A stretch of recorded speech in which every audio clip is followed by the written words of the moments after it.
Good afternoon, everybody. Call it to order a meeting for our strategic plan. At this time, I guess I will ask if there's any pecuniary interest of anything else. Seeing none, I believe I will now turn the meeting over. Our mayor will be joining us soon. So at this time, when he gets here, I'll let him run the meeting, and then till then, I will turn it over to, I believe, Carolyn. Thank you. Thank you. This session this afternoon is an opportunity for us to refresh our North Middlesex strategic plan. This is something that we've talked about doing for over the last year, and felt it was time to start thinking about that. The session today is an opportunity for us to take a look back at what we've had and to look forward of what we'd like to see coming in the future and what our goals and objectives are.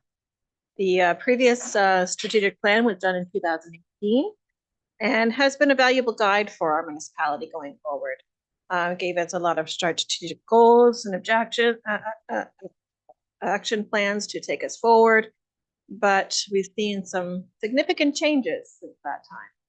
So I just wanted to go through a little bit with you, first of all, before we get into discussion, a little bit of what the benefits of a strategic plan is, because I know, everyone has various experiences with going through this process as well as use of them.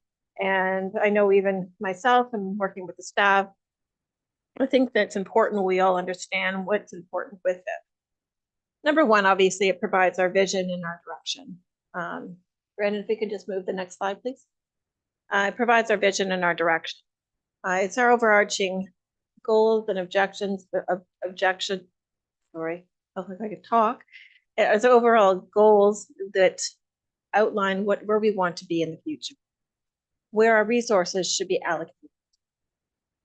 How are we going to measure our performance? I know that the last strategic plan didn't have a lot of performance indicators that would measure how we are performing and meeting different goals. The next is looking at our decisions going forward. We all know that we are going to be going into an official plan review shortly. I think our planner is coming in just a few weeks to do the first public session on that, to have a discussion. So this is a good time to start thinking. Also, we're going to be doing a new strategy update for economic development. And this could play a big part in how we look at that as well and what's important there. Next is as far as our civil service delivery. Where do we see the priorities going? I know we've had a lot of conversations about gravel roads and so on. Where is that important? Where do we want to focus our energy, our time, and our experience and our money? And it allows us to become adaptable and resilient. If we know where we're going, we know how to get there, and it makes us a better working team together. So, as I said, an overall strategic plan is a vital tool for effective governance, enabling a municipality to plan for the future, respond to challenges, and capitalize on opportunities for the benefit of the community. So that's just a bit of a why. Why are we doing it? So in 2024, we need to look at what are the needs in 2024. Do we need to change our vision, our mission, and our goals since they were done in 2018? And what should be the new term of this plan? So those are different things to keep in the back of your mind as we go through this. I'm not asking you to answer those right at this moment, but what are we going to do going forward? So actually, Bill has assisted me and others with looking at looking back and now. And I just put these forward to start the dialogue of what has changed. Where were we in 2018? And here's some examples. In 2018, internet was only available in small areas, a little bit in Nelson Craig and in Park Hill. No high-speed interconnections in the rural area. Most of them still using dial-up. Fast forward to today, the connectivity is wide-reaching. We have cable going in the ground everywhere. everyone is having the opportunity to connect to high-speed internet. And it's something that is available across the board in our rural areas as well. Back in 2018, we were a shrinking municipality, no real population growth. Younger residents were moving away. Population was aging at a faster rate than the national average. And I know too that, you know, we were trying to encourage people to move in with development and so on. Since that time, we've had an influx of younger residents in settlement areas.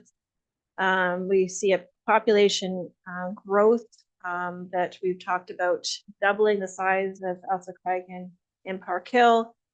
You know, families are moving into our area that like we've never seen before. Construction activity. Back in 2018, there was fewer homes being built. There was limited residential construction, and you know, we were really trying to encourage that to take place, let alone trying to attract commercial and industrial. Now we have extensive residential growth. Estimate around 1,200 new residential units on tap to be built throughout our municipality. We even have some rental units being built, and we do have some commercial interest in our community, which we're hoping to see more going forward. Local schools, you remember back the days when they were talking about closing a lot of our school. They were it was shown that, you know, our population was shrinking, so you didn't need to have as many schools, and merging them together was also the talk at the time. Now we've identified, and we've met the school board with the need to expand our school with schools in the future, and the growth at our secondary school is definitely shown to be coming. Community engagement. Our population, our volunteer pool was wearing out and getting tired in 2018. Same people repeatedly called upon. And now we're seeing, you know, the Elsa Craig 150, a real rebirth in volunteering.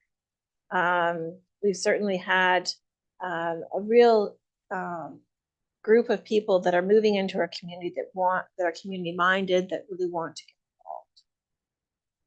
On the retail sector, there was a status quo, but now we seem to be increased need for that local service retailers. You know, where do we need to look at getting a larger food store for Elsa Craig or Park Hill? What would that look like?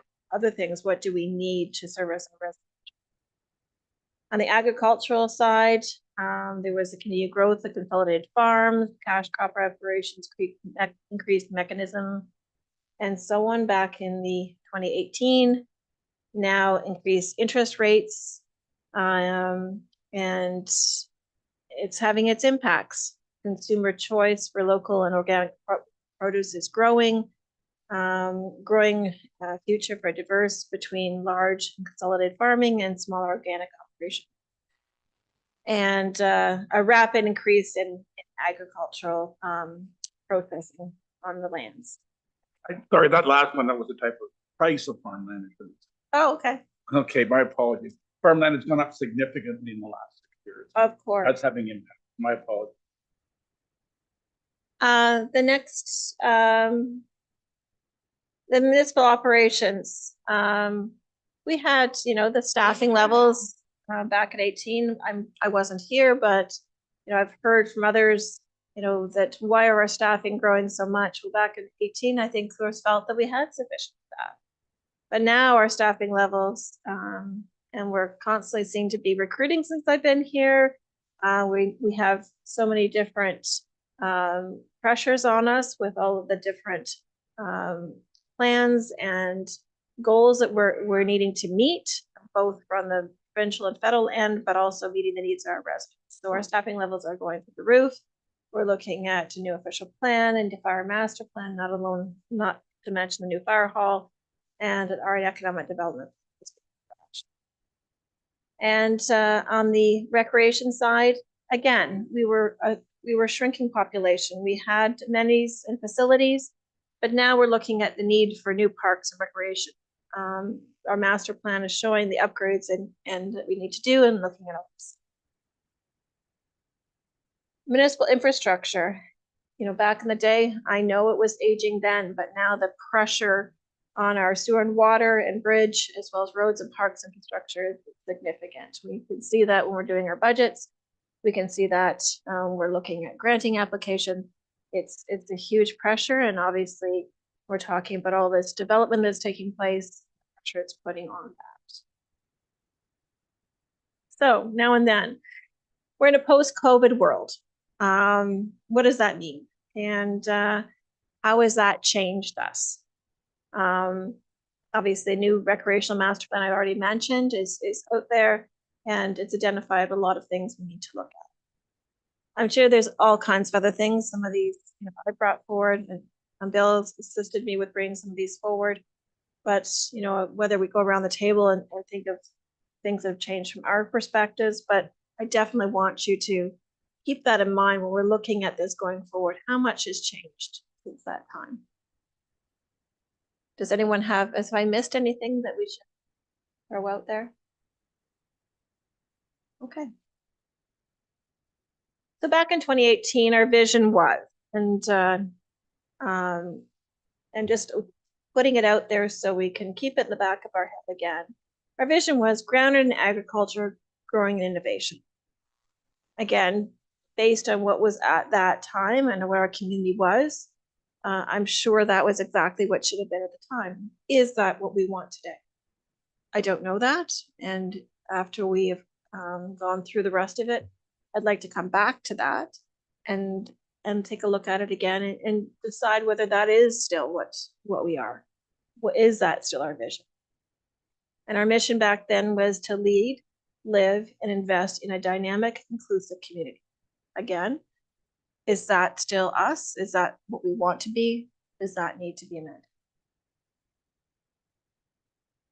So back in 2018 as well, there was 5 separate goals, and under each goal, there was a list of objectives that we wanted to meet, and it was quite extensive.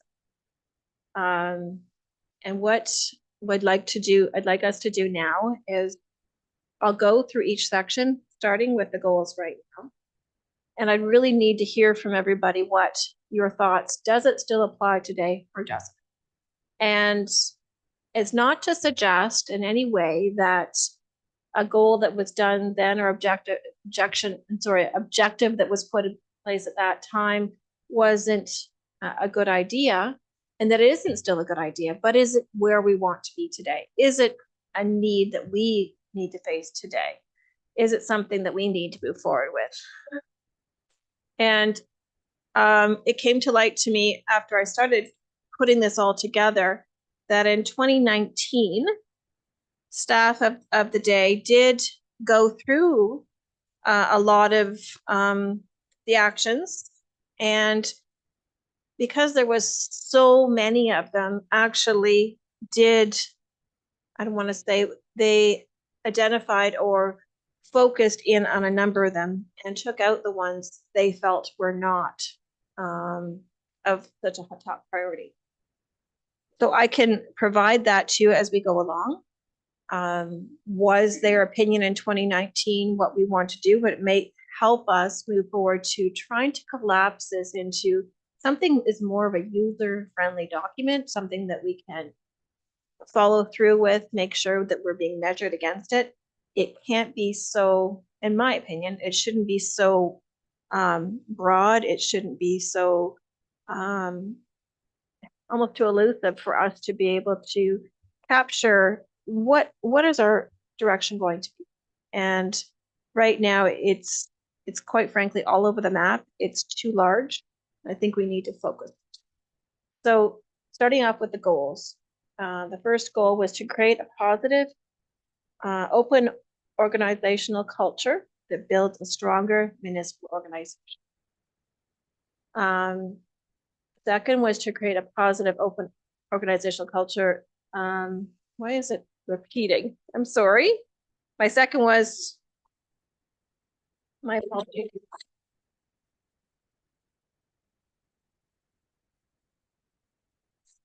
No, that's not, I don't think that's what it was. Okay, I'll come back to it. Third was to support robust industrial, commercial, and residential growth in agricultural-based community. 4, to cultivate an active, healthy, and livable community. And 5, to support economic strength, foster entrepreneurship, and attract investors. The one that I'm missing, I'm sure I will come across when I'm okay, yes, the second one, thank you, is to encourage community participation that helps residents feel welcome, informed, and engaged. So those were our goals. Any thoughts on those before we get into the specifics? Is there any thoughts that any of those don't apply anymore? Knowing that the second one should read as I've just.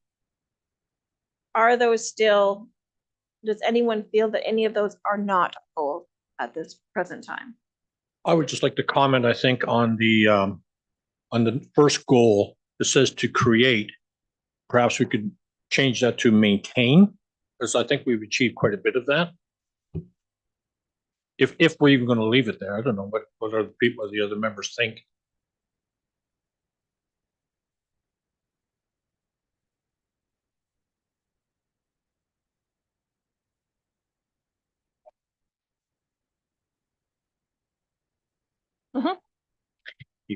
And so the second one is to encourage community participation that helps residents feel welcomed, informed, and engaged. Is that still to everyone's? I guess I would like to have some idea of what exactly are we doing to meet that goal. So we're going to come to exactly that. So. So I can't really comment on whether or not we still Okay. need it if I don't know what we're doing. Let's go through that. Can I make a comment? Because you started with, Carolyn, with looking at the context of our community in 2018 and where it's at in 2024, or where it might be in the next 3 or 4 years. And I think the environment or the contextual of our community is really important when we look at these goals, because we are rapidly changing.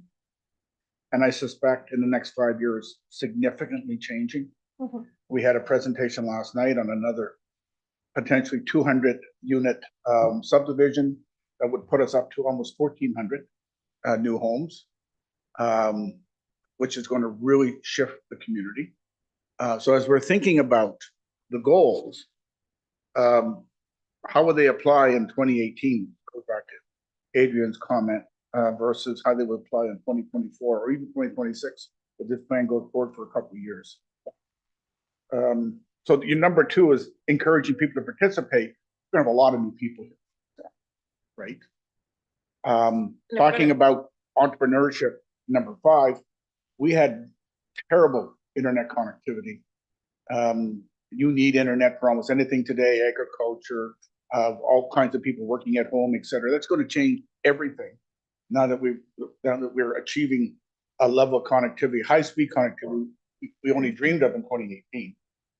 So I just really would like to get us thinking about how much the world has changed in 6 years, and how much it might change in the next 2 or 3, because the plan may not go beyond that. And then as we look at the goals, how does that do?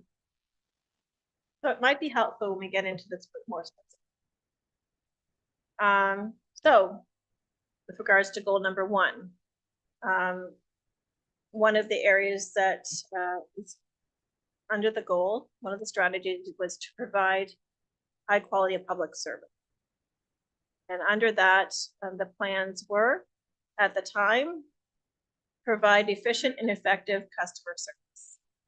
And as I said, we had staff in 2019 did go through it and identified the things that they felt should remain actionable. And I'll say on this, I'll go through them. The first one, they agreed that should remain actionable. Work to ensure that all municipal facilities are accessible. Again, that was actionable and should stay. Encourage participant partnerships to provide better services that are fiscally responsible. That was one that they decided that wasn't actionable at this time. Ensured affordable, convenient access to services, again, was one they felt wasn't actionable at the time. And finally, regularly evaluate municipal services to ensure responsiveness to residents visitors' needs, and they felt that was our. So I'm not saying what they decided in 19 was the way to go, but they were doing their best to focus on what they could actually move forward with, and were the priorities at the time. What would you say are our priorities going forward? Or any of these, do they come off the list from your perspective?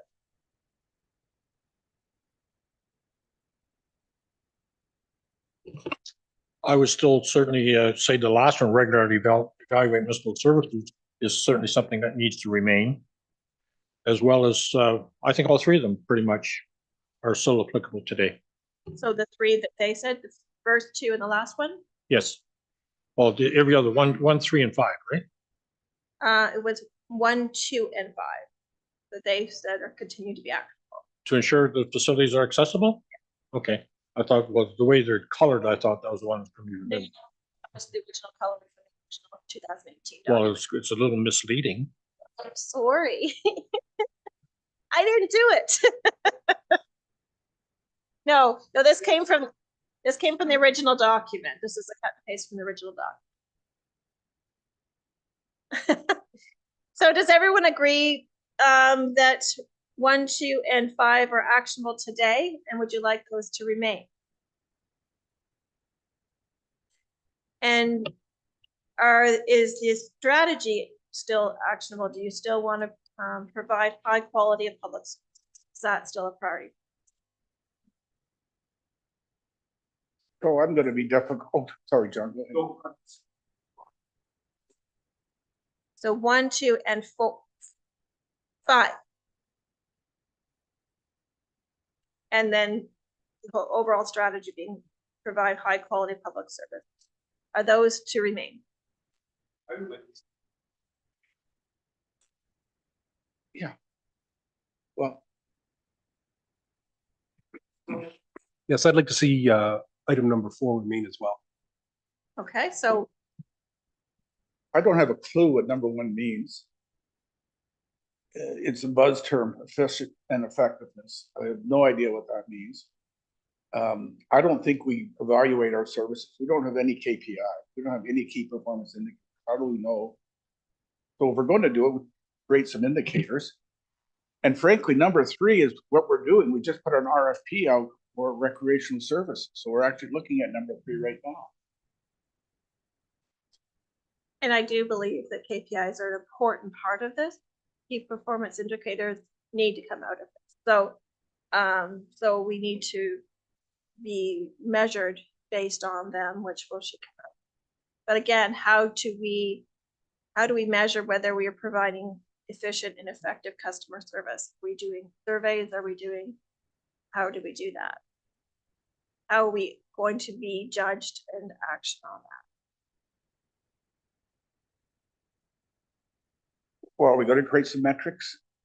I mean, so If that's going to remain, that's probably what you need a to do. metric would be return all emails and telephone calls within, I don't know, 24 hours. It could be 48 hours. That's a metric, right? Then you measure that. Then you have a whole series of metrics like that. You know, how fast do we plow snow in the winter when it snows? Or main roads are clear, and that's a metric, and you measure that, and so on and so forth. So that's metrics. And we don't do any of that. Actually, in terms of the responsiveness to emails and telephone calls, there is a policy, I believe, in 48 hours, is it not? So that is it. Are we measuring it? I don't know, but it is there. It is there, right? But I don't think we're measuring.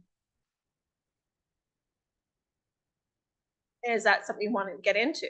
Is that a priority for this council for us to use the staff time and our resources to measure things, those sorts of things? Is that a priority?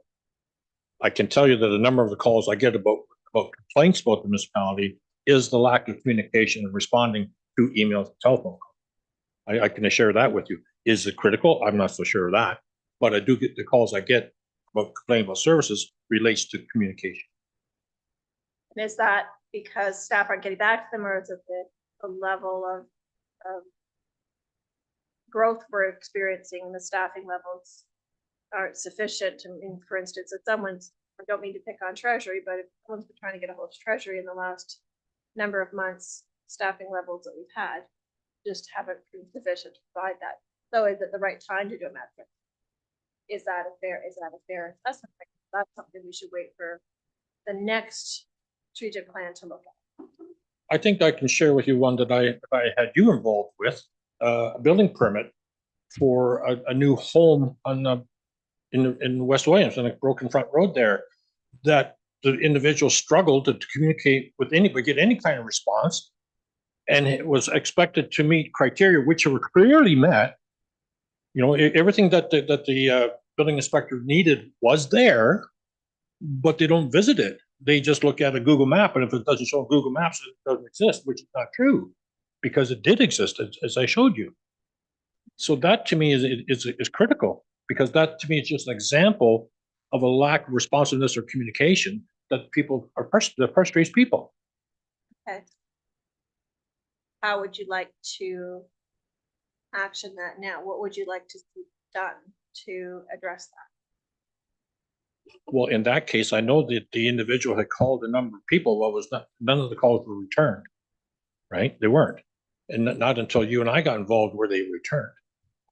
Now, granted that the person that he was trying to connect with is contracted by our municipality, but nonetheless, are we responsible for that individual as well? If he's our contracted service, then yes, we are. Anyone else have any thoughts on this? Carolyn, when you had mentioned earlier about a matrix with snow plowing or anything like that, Vance can probably answer, well, will be able to answer this for us. Is it not legislated that snow plows must be out at a certain time frame? Yes. Yep. So as far as that would go, that would be kind of hard to measure because it's being done automatically.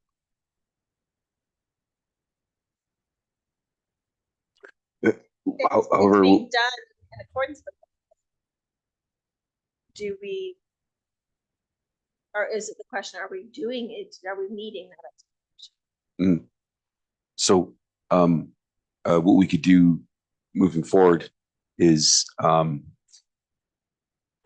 whatever that matrix may look like or format or whatever media we're going to use for that, we would, sort of measure our response time according to, and then compare that to what we're supposed to be doing. So if we're supposed to have roads cleared out by a certain amount of time, and or respond to a road by a certain amount of time, and if we've done that, then we need to record that some way. And if for some reason we did not meet that particular aspect, then we need to flag that as well, and then learn from it, like what was the cause of that, and then kind of and then that would prevent it from happening again, and would help us maintain that level.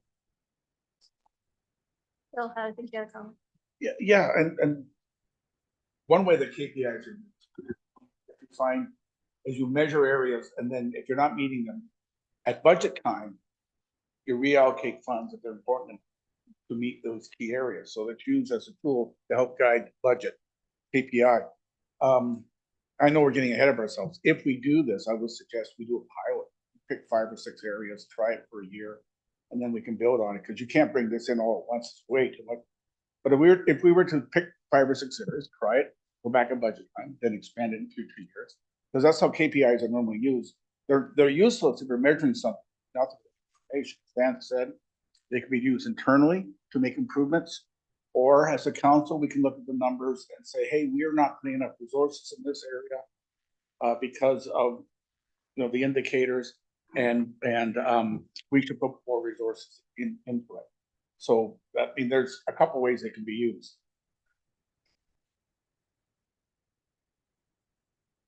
Any other thoughts on this one? I mean, matrix would be the way to address number 1. Number 2, obviously the accessibility, that's something we certainly see happening through our capital budgets and the work that we're doing, and we can measure against that and evaluate our responsiveness. Again, that helps be the. So are we comfortable with those 3? We want to keep those And we can, how we action them, we can sort of discuss.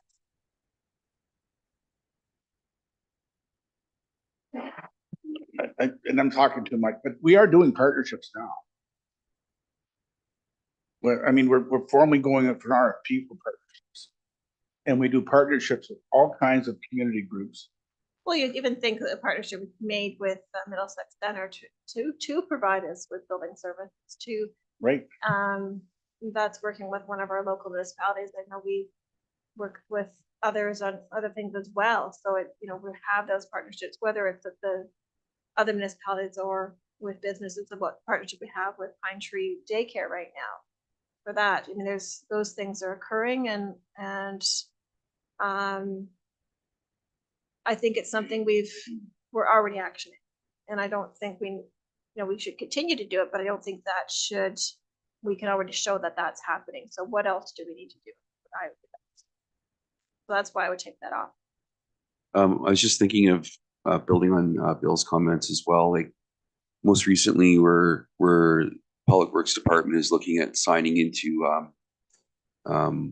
Municipal 511, and that was sort of brought through as a county initiative, but that's something that we're hoping to create that partnership with the county, so that in the future we'll be able to use that mapping platform, if you will, to communicate to the public out there, like Municipal 511 already does in other areas for construction, road closures, and things like that. So I think that might be one of those things that kind of fits into that, that category. So Especially in the, yes, for sure. yeah, especially when it comes to the fiscally responsible part about it, because there really isn't a whole lot of money for us to just participate in that, and the value added out of that is going to be tremendous for getting, like, for communications to the public.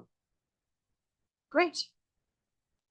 We can go on to the next one. I don't want there's a lot to go through, so we'll just keep moving on if there's. So on this one, the overall arching strategy on this one, again, it's all going back to being to create a positive, open organizational culture that builds stronger organizations. So this next one, provide open, respectful, responsible leadership.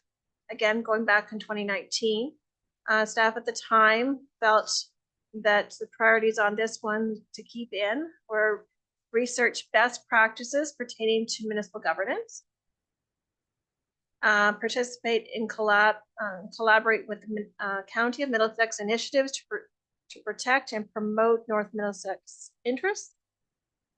And then they jump down to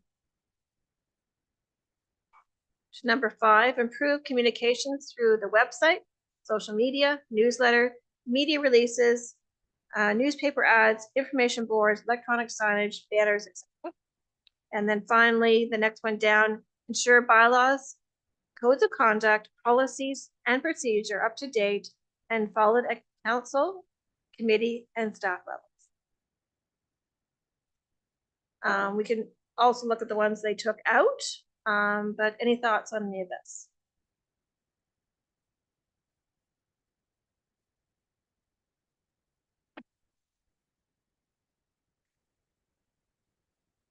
Just I know that you just mentioned it, but I've already forgotten what you said.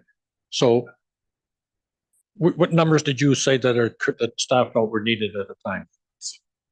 And 5, 6. 1, 2, 5, and 6.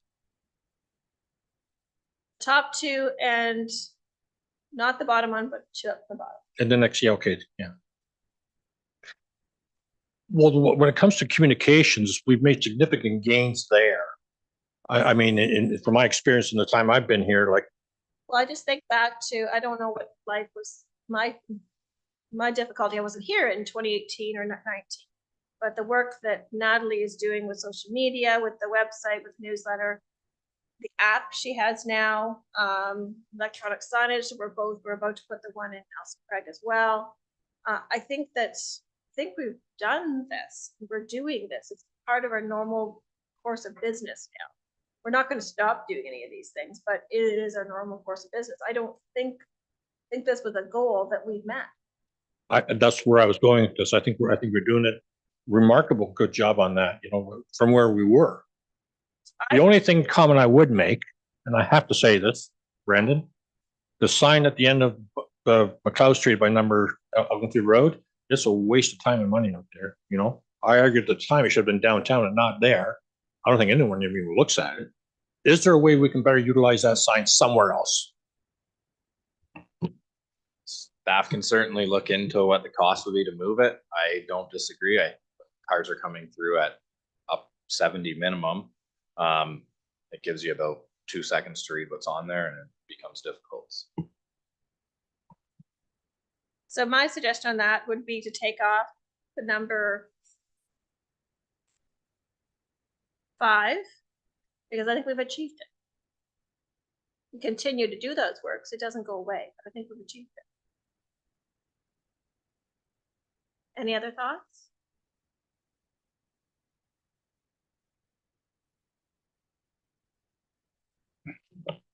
I would respectfully disagree with you on number 5 because we have a new population coming on and we've got to be in touch with them. But do you think that we're doing those things? Do we look at other ones? Other new initiatives we should be doing? I think we're doing those things. So again, I would just say, I'm not sure, the degree that our communication is resonating with all residents. And until we had some data, I'm just not sure. I know we've got lots more channels of communication open than we've had in the past, but is everyone hearing us? I'm just not sure. I think the comment I would make to that is that there has to be some responsibility on behalf of the residents to access the information that is available as well. I mean, they have to be accountable too, to access the information.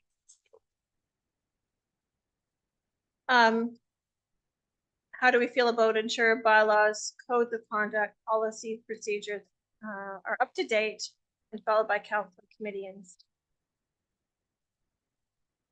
Carolyn, on that one and the one below that, I would just like to see continue to ensure bylaws, codes and conducts. And on the bottom one, continue to offer training opportunities. I think that they're still important to be there, but just the word continue would be a good indicator that we have been doing it, continue to move forward doing the same. I question the word candidates. What does candidates actually mean there in that last one? I think that was for people who are looking to join council to get, I'm not sure when was it, it's 2018, so new election, people running for office. I guess I'd have to ask, why would we offer training to candidates? I don't quite follow that. I don't know why we even had it there. I don't remember it. I can't answer why, because I wasn't here, but but if it's not something we think is appropriate, why would we continue? Of course we can.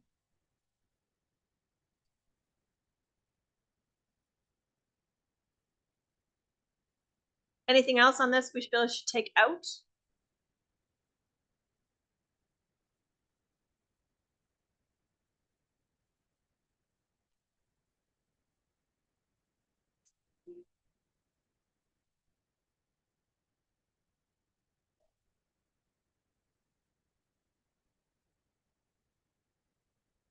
So what would be remaining from my perspective then would be research best practices for pertaining to municipal governance. Is that something we want to keep? Yes. Participate and collaborate in County Middlesex initiatives to protect, promote North Middlesex interests. Keep. We're going to take out monitor external issues that could affect the municipality and ensure our best interests at the forefront of initiatives affecting the municipality. It was felt that wasn't going to be actioned in 2019. Is that out? Fosters citizens' increased understanding of the roles and responsibilities of elected municipal officials and staff. Take out. We're keeping in improved communications through website, social media, newsletter, media releases, newspaper ads, information boards, electronic signage, banners, etc. Leave in, take out. Okay. Oh, yeah, I like that better. Yeah. Newspaper anymore is becoming a thing of the past. Yeah, we could take out newspaper in this. if you want. Because other than the Age Dispatch, do we ever have anything in there? Should we take out newspaper? We do. Or do we? We do.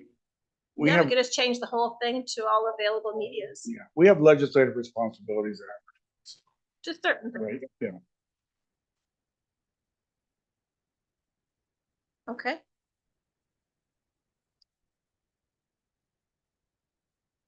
The next one, ensure, I think we already talked about that, but we were gonna add the word continue and to ensure bylaws, codes of conduct, policies, procedures are up to date and are followed by council, committee, and staff.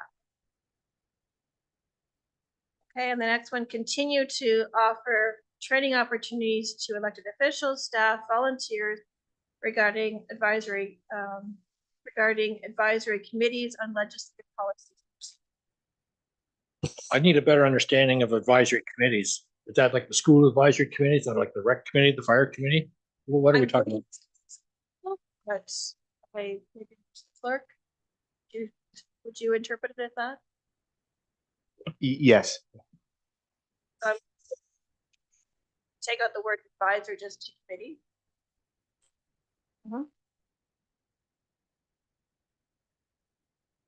So we're comfortable with leaving that one as well?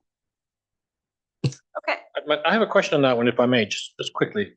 Have we done any training of committee members? I don't recall that we have we? Do you know?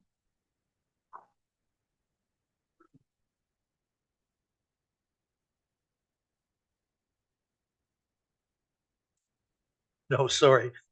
We haven't done anything official or like, yeah. It's been very, very, lowbrow and strictly within the committee. we'll move on to the next one. Oh, sorry. So this is basically limiting the training to committees on legislation, policies and procedures. It doesn't speak to, staff training in their capacity of their roles.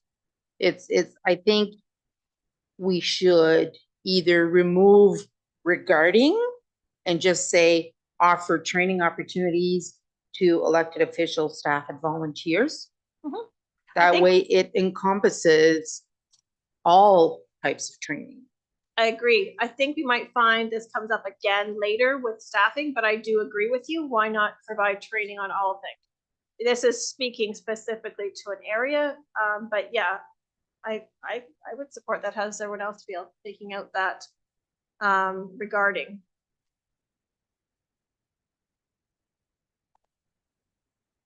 Okay, and to keep us moving along because there's a lot to go through, but if I go too fast, tell me to slow down. So the next one, recruit, retain, and support highly skilled, dedicated, and engaged staff. We know the issues we've been having with recruitment lately on the work level, so keeping those sorts of things in mind. Okay, number one was kept by the last in 2019, support training to enhance the learning opportunities of employees in management. That was kept. The next one was taken out. Resource the continuous improvement of staff through a library of products, access to best practice and professional development was removed. Next one, support effective succession plan, including internal and external advertising to attract and retain highly skilled staff was kept. Conduct comparative salary studies and market analysis was removed. Interesting. And we just did it, yeah. Develop an employee policy manual, health and safety manual, and operational policy manual. I think a lot of that has been done, but I would love to Donna to maybe her comments on some of that, maybe others. And the final one was kept as well, ensure a safe and healthy workplace that looks out for the well-being of staff through training, joint health and safety committee inspections. So it's the second one and the fourth one were removed. Just open it to comments. We talk about the first one, support training to enhance the learning opportunities. Kind of wordy. Or if we're supporting training, that is the learning. Yeah, So why not support training to enhance the opportunities of employees and then support training to enhance. the opportunities of employees and managers? Did we not address that in the last slide, though? The training? We talked about the next one. Is it not a little redundant? We said last time, offer training opportunities to elected officials, staff and volunteers. This one, support training to enhance the opportunities of employees and managers. It is somewhat of a duplication. It's somewhat of a duplication, but maybe appropriate. I don't know. It is under different strategies, so. Yeah. The first one is under provide open, respectful, and responsible leadership. And the second one is under recruit, retain, and support highly skilled, dedicated, and engaged staff. Number 2, did you want that kept in or taken out? It was suggested taken out in 2019. Out. Out. The next one, support effective succession planning. That was kept in. The fourth one was taken out. We do it, so I'm not sure if it was taken out because it's part of our normal practice. But I think it's important to be done, so I would prefer it be left in. Develop an annual employee policy manual. Donna, would you like to comment on this one? What do we have? We have an employee policy manual. We have health and safety policy manual. So there is an employee policy manual. It's more the rollout that is a bit of staff changes too in positions, and we are working on and continue to look at the operational policy. It's an ongoing work in progress. Okay, so I would suggest that we keep it. And I think the last one is definitely a keeper to do with health and safety in the workplace. Great. Okay, next, develop a community engagement and outreach strategy. And this is under goal number 2, which I said I had penned it wrong. The goal number 2 was to encourage community participation that helps residents feel welcomed, informed, and engaged. Which is interesting as our community grows, looking at it from the lens of 2024, we have a community that's definitely growing, and to feel welcoming and engaged, I think is probably a very important thing as we move forward. So this one, develop a community engagement and outreach strategy. First one was establish a community engagement committee. We've never done that. Did we want to do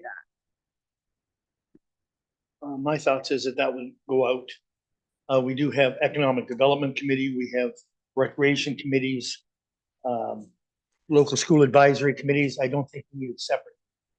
Okay. We Next, also have that proposed youth advisory committee that came forward. okay, the next one, determine a current level of community engagement in North Middlesex. Is that something we want to do? That was kept in 2019.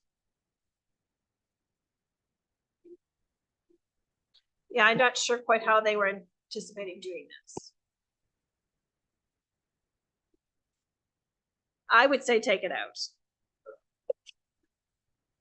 I'd like to define what we mean by community engagement. I have to say that it's one of those terms that if I gave everyone a blank piece of paper and asked for the right a definition, we get a different definition from everyone. I'm not sure if this whole thing should come. I mean, what is the definition of community engagement? When you hear the term community engagement, I'll just throw this out for everyone. What do you think of?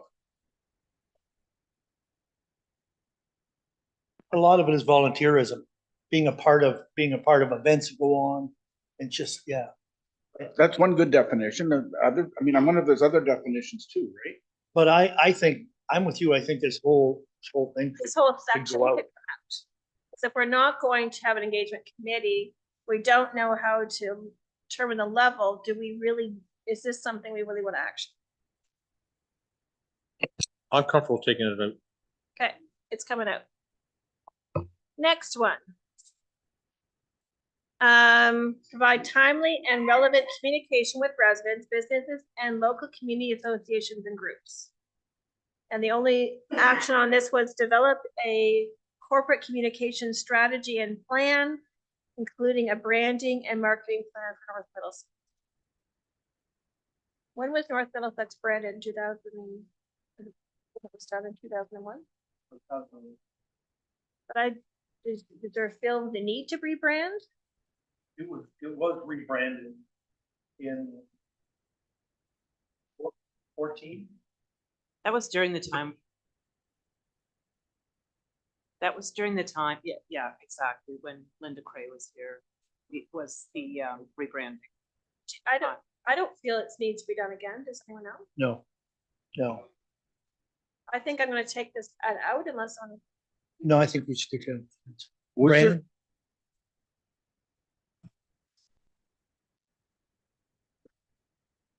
Is there still a feeling of parochialism though? And that is to say, well, we're Elsa Craig or you're Park Hill or we're Nairn, and those people in Park Hill, they're crazy. Those people in Elsa Craig, they're blah blah, et cetera, et cetera. I'm not picking on Park Hill, but the parochialism for all amalgamated communities still exists, right? So maybe it's North versus south, east versus west, right? Yes. maybe it's a corporate communication strategy, but not branding and marketing. I think it's a communication strategy, but not including a branding and marketing. Taking that step apart. Make sense? Sure. How many of us say we live in North Middlesex? Say we live in Elsa Craig or Park Hill or Leary or wherever, right? Do we still say? Depends why you're saying it, right? Yeah. If you're giving somebody directions to your house, you're not gonna say I live in North Middlesex. I live in Elsa Craig and I live at Main Street. But if you're talking about where you're from, it's North Middlesex and Park Hill, Elsa Craig, that area. That's how I identify with people. I agree with you. People ask me where I live. I say I live in North Middlesex, but I'm from Gilbury. Yeah, right. Yeah, that part of North Middlesex. But when it comes to relation to a hockey team, they play for North Middlesex or, something like that. So Agreed. It's all encompassed. Agreed. Okay. Well, moving on to the next one. Encourage residents to be community and neighborhood ambassadors. So the first one was taken out by the 2019 group. Encourage residents leadership in community events and initiatives. It's taken out. Partner with local agencies and organizations to support local leadership and development training was taken out. The only one that was left is encourage volunteers and community leaders to improve appropriate aspects of the action plan. I don't even know what that means. I actually like the partner with local. I would say continue to partner with local agencies, organizations. That's the part of that I see the most important that we're working on. Yeah. I agree. I don't understand what the last one quite means. I would take that one out. And what do we feel about the first one? Out. Okay. Okay. Next one, support local volunteerism through recognition and capacity building. On this one, they took out a lot of them. They took out number one, determine the current level of volunteerism in North Middlesex. Take that out. Develop a volunteer strategy for each age group and core sectors to encourage volunteerism at all ages was taken out. Set targets and indicators for enhanced volunteerism, taken out. Develop a biannual volunteer recognition and appreciation event, was kept in. Support funding to build a volunteer organizational capacity and networks, i.e. the Community Development Fund program and the Community Vibrancy Fund is taken out. Partner to support existing Hall of Fame program, taken out. Develop an annual municipal awards program, kept. Developed a strategy to increase volunteer activities in the municipality, taken out. I'd like to see the partner to support existing Hall of Fame program stay. Okay. That is third from the bottom. Yeah. Any other thoughts? What existing Hall of Fame programs? Well, that's what I want to clarify. Like, we talked about a wall of fame or whatever term you want to use for youth who've done, and we have started that with some pictures of youth from the community that have, that's what I'm wondering, what are we talking about, the Hall of Fame? Or is there something else we want to determine there? Are you talking about the Historical Society thing?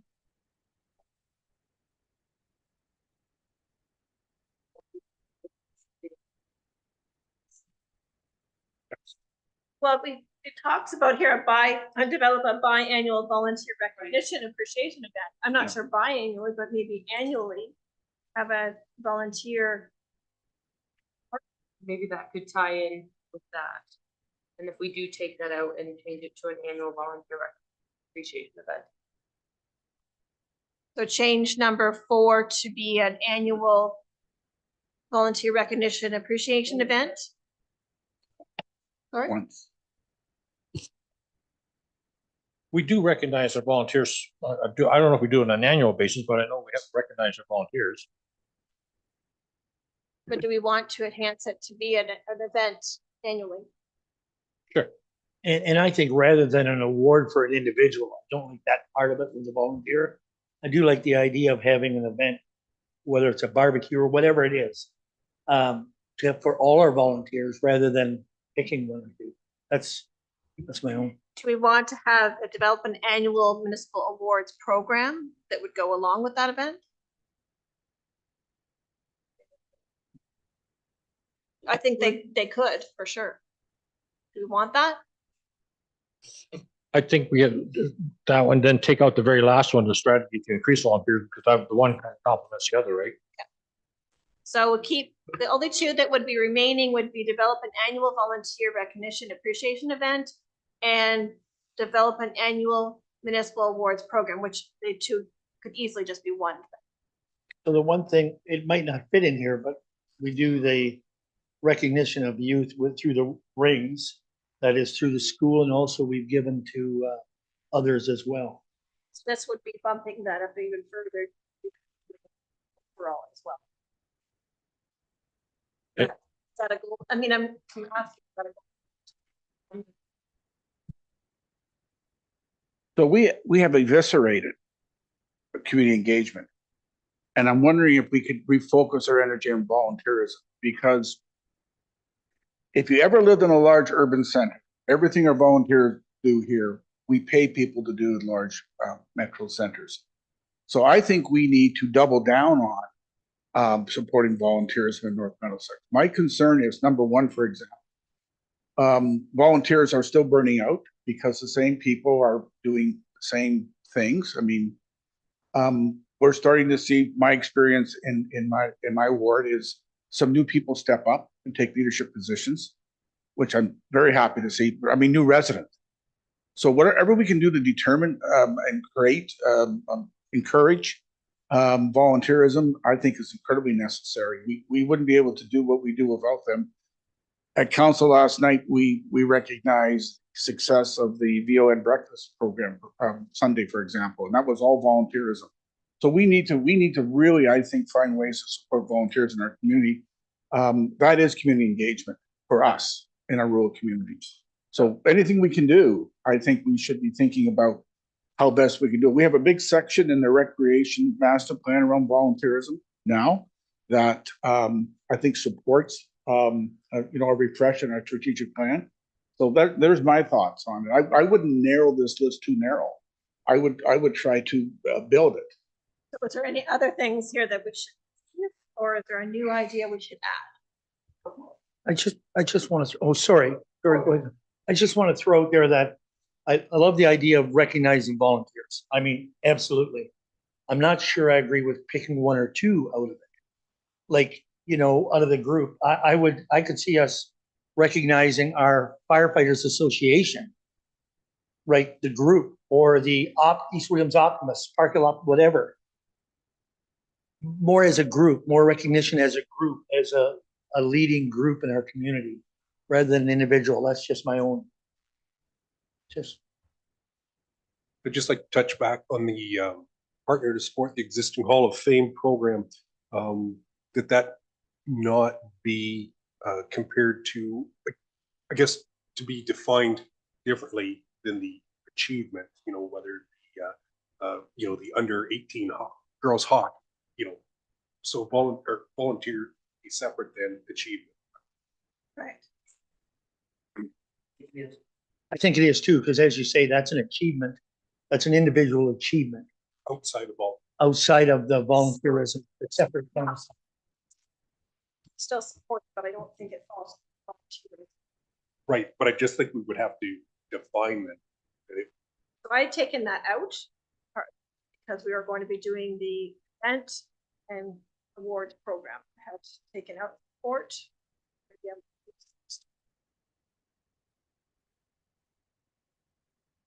I think that's where we lead to. We took that out and we talked about having an event, an annual event instead.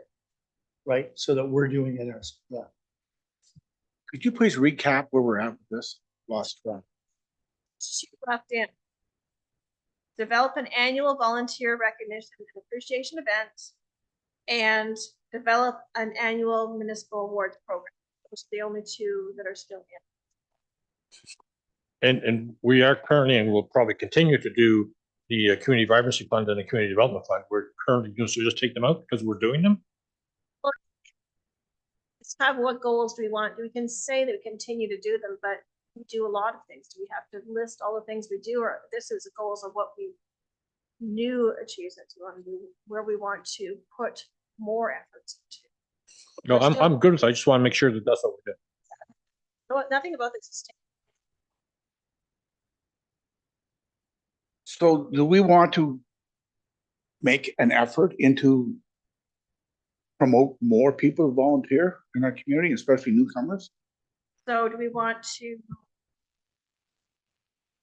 I guess my question is, how is the best way to describe that we want to do that? Develop strategy to increase volunteer activities in the municipality? Or to, is that the one? And I think that fits into parts of the recreation master plan we already have. So keep the last one? Is that good? Okay, then I'll move on. Chairman, Yes. regarding the develop the annual municipal awards program, I think we should probably make a distinction in here that this is in regards to volunteering. So instead of calling it the municipal awards program, could be a municipal volunteer recognition awards program. Because this is different than the rings that the mayor was speaking to a little bit earlier. I've added that. Good point. Thank you. Here, then I just have one more. And with that would exclude any service clubs? Or it could be the service. It could be Okay. recognized, it doesn't say person, it just, it's a Okay. recognition program, so it could be re-recognized. Okay, It could be we recognize Joe Smith because he did this amazing thing for the community. It could be either or. would we include service clubs? Just mentioning that in there? You know, like, whether it be East Williams Optimist, West Creek Could you Lions, want to see Park Hill develop, Lions, or just service. develop an annual municipal volunteer recognition awards program, which includes service club? what you're saying? I think so. Or, okay, yeah, that's. Groups, good. I think what happens is there's just that you're concerned about missing out on someone. Maybe that's always the concern, I think, when you want to plan one of those events. For sure. Okay, can we move on? Is everyone good? Okay, the next one is goal number 3, to support robust industrial, commercial, and residential growth in our agriculturally based community. This is one that obviously a lot has changed here. Manage growth and land use wisely is the first thing.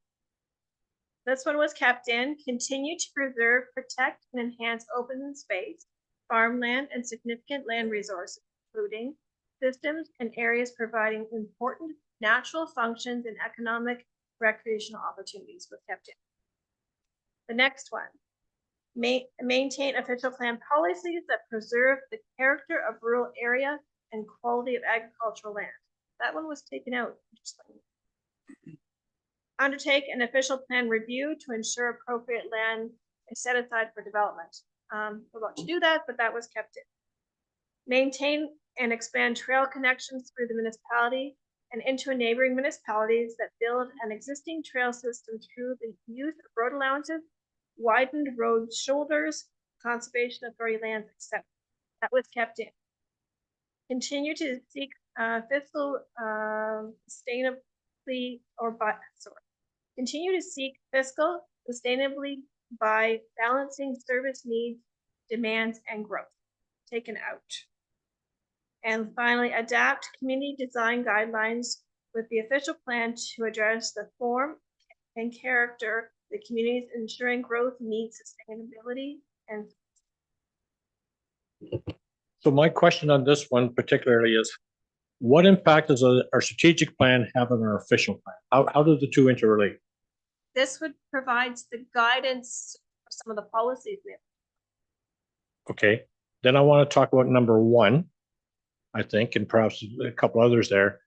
And in my opinion, and I know there's a couple of members here that may disagree with me, however, we've had a number of situations and occurrences occur over the years I've been here where there's a small chunk of ground, whether it be an acre or 2 acres, that's separated from the farm by a creek or a reservoir or gully or something of that sort, an open ditch that are not viably, from an agricultural perspective, are not viable. And I would like to see that being able to, where they could be turned into residential lots if possible. That's my opinion. So I don't know if this is the time to talk about that, but that's something that I believe we need to do. I don't think we get into specifics here, but I think what we do is talk about what our general goals are. Then we'll be doing the official plan review and we can start to get a little bit closer to specific areas and what we want to see. And then ultimately, obviously, if the zoning bylaw is specific. But I think in this is the overarching, what is our general goal with regards to preserving and enhancing open space farmland and significant land areas? Is it preservation? Is it, or do we want to seek them out for new economic opportunities? I guess, which way would we like to see it go? I want to go so that that the official plan is not handcuffed by the strategic plan. But there's still some flexibility there. I think maybe interesting is the other way around. We don't want the official plan to be handcuffed. We can't fulfill our strategic planning goals. Are you thinking that way? I'm saying that I want to be able to have some flexibility so that we can discuss what we talked about.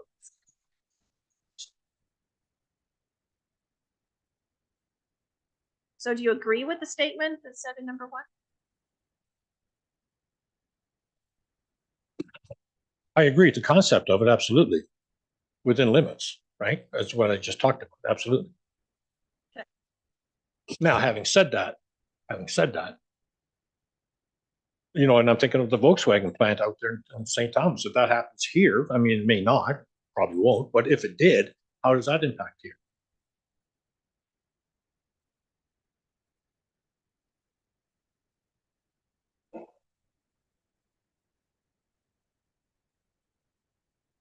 is protecting and preserving more important, or is it the opportunities for economic development?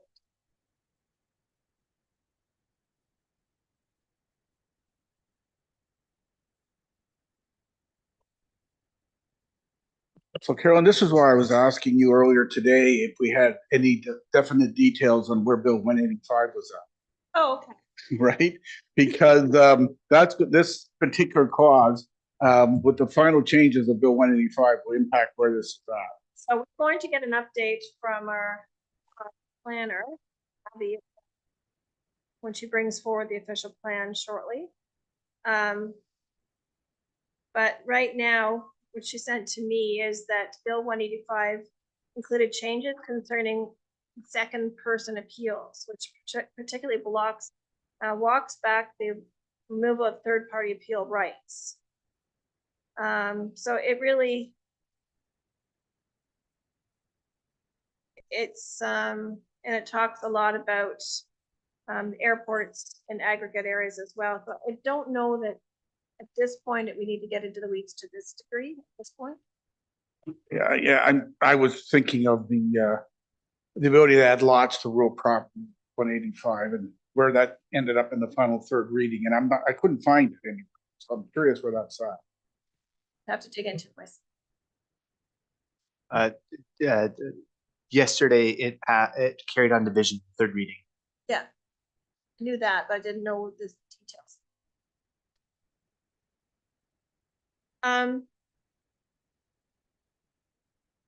So they took it. So if we left the first one in, it says to maintain official plan policies that preserve the character of the rural areas and quality of agricultural land. Is that something we want to keep? Because that's a pretty direct statement if you're going into official. We look at, do not 2 and 3 say the same thing as number 1?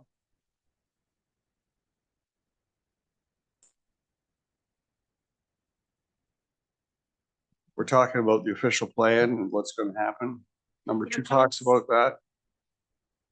Number 2 is talking about maintaining the rural character and agricultural land, and then number 3 is talking of setting aside land for development, which We're looking at both sides.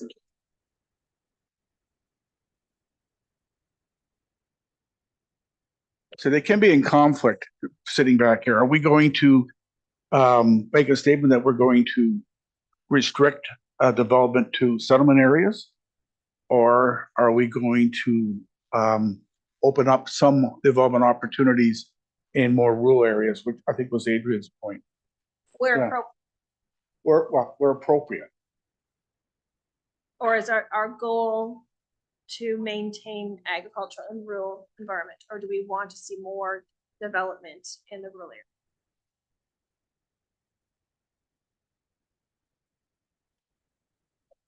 We'll define development. If you're talking about an opportunity for an agriculture related business, which we have going on right now, that is still maintaining our farmland, still maintaining the rural. But if we're talking about residential growth within the rural area, that's a whole different. Right, the residential growth more to the settlement areas. But the opportunities of an ag-related business or things in appropriate areas, and we'll, in the official plan, I think is where we have to identify appropriate areas for that, correct? I agree with you. Absolutely, I agree. You know, because one of the things that has always frustrated me, and like for last night, for example, when we severed off a house, and so if our farm family bought that farm, that's not to say that down the road they don't want to construct a house for some of their kids to live there, but they can't. And I think that's a ridiculous rule. I really do. Okay, I said, this is a big issue that we should have an honest conversation about. I mean, Well, and I'd right- love to hear what other people's thoughts are on that. Well, right now it's provincial policy. Right now, it's a provincial policy that if you sever that house, you cannot put another house on that I agree, Brian, and this is why I was trying to get a sense of Bill 185, because that might impact that It, policy. it may, but Yeah. I'm just saying right now, it's hard to have a conversation if you have no choice. I mean, I think if we ever get that choice, if the bill goes through and it does offer some opportunity or some choice, then it's a conversation to have. That's my own. So are we wanting to preserve character of the rural area and the fully agricultural land?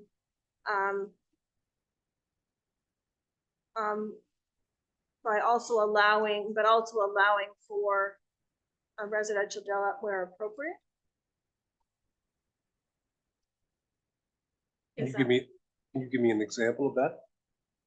Well, maybe it's the example someone just had about an area where it's not appropriate for agricultural use because conditions. But it's near a settlement boundary where you could expand into it without eating up prime agricultural. So you're saying something that would be bound by a natural severance, that would be okay to put a single family dwelling on a 1 acre. Or even expanding. 2 if it acre. is- Plans are not reduced for farm. John, if you remember a couple of years ago, we had a farmer come in that requested severance of a couple of acres on Glasgow Street. That was completely separated from this farm by a huge gully. Right. And it was not viable farming. Right. And we I couldn't do remember it. being part of Yes. it. Yeah, so I'm okay with it. I guess what I'm saying is I'm just not okay with it.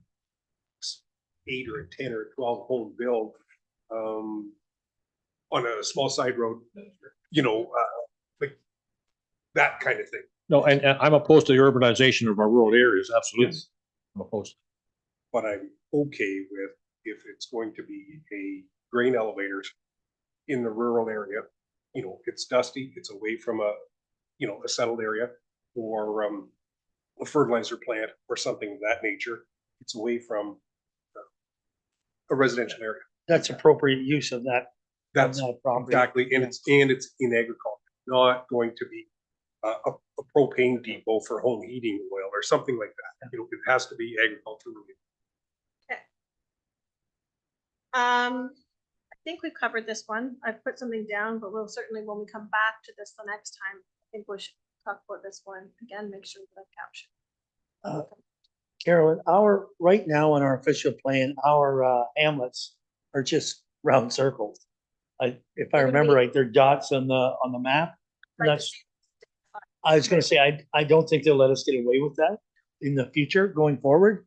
But it was nice, I guess, but that did allow, where's that boundary in that circle? Like, is it the next door or is it? Yeah, Hard lines, sometimes even see plans where the width of the line can make the difference. It's could be that financing.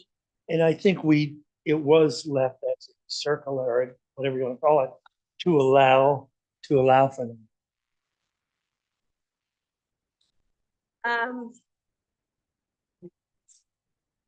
The trail, expand and maintain trail connections. How does everyone feel about that? That was kept in before. I know that we've been doing some trails work. I think something we're continuing. Can still expand upon. Brandon, do you have a comment on that? I'd like to see, yeah, I'd certainly leave it in. That's my thought, especially with what's happening with Brandon's working on up here.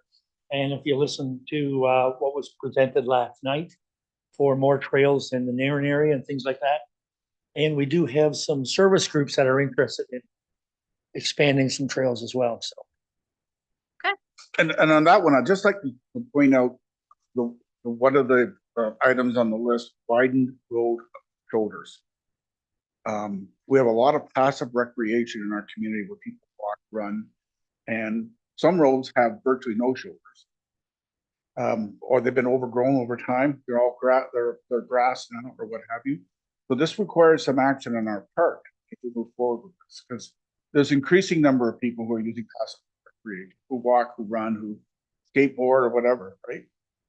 Even as you mentioned last night, that there, in some communities, you gave the example of between Wyoming and Reese's Corners, but there's also in Grand Bend, between Grand Bend and Pinery, where they're getting into more of the trails that are off the road, really paved, and take people safely off of the road.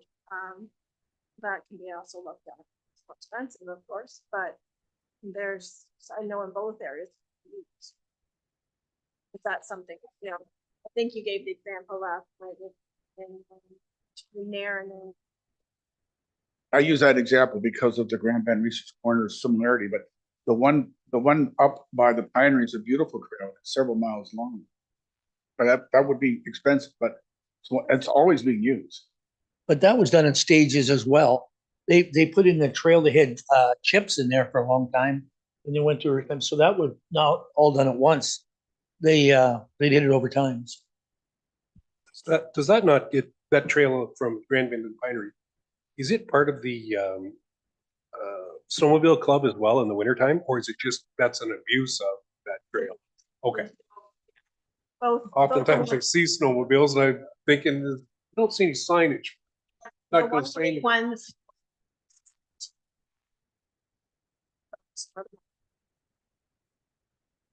So then the last two are coming out, unless anyone has an objection. Well, I'm having deja vu with the last one, adopting community design guidelines. Carol, before you joined us, we talked about urban design guidelines, and we had a particular planning issue in Elsa Craig where that came up. And we don't have any in our official plan, urban design guidelines currently, and perhaps we should leave that in here. This is going to help guide our official plan. Well, I would have thought with our CIP that this should be in it. I was surprised it was taken out. And yes, with our new official plan coming on board, I would have recommended it.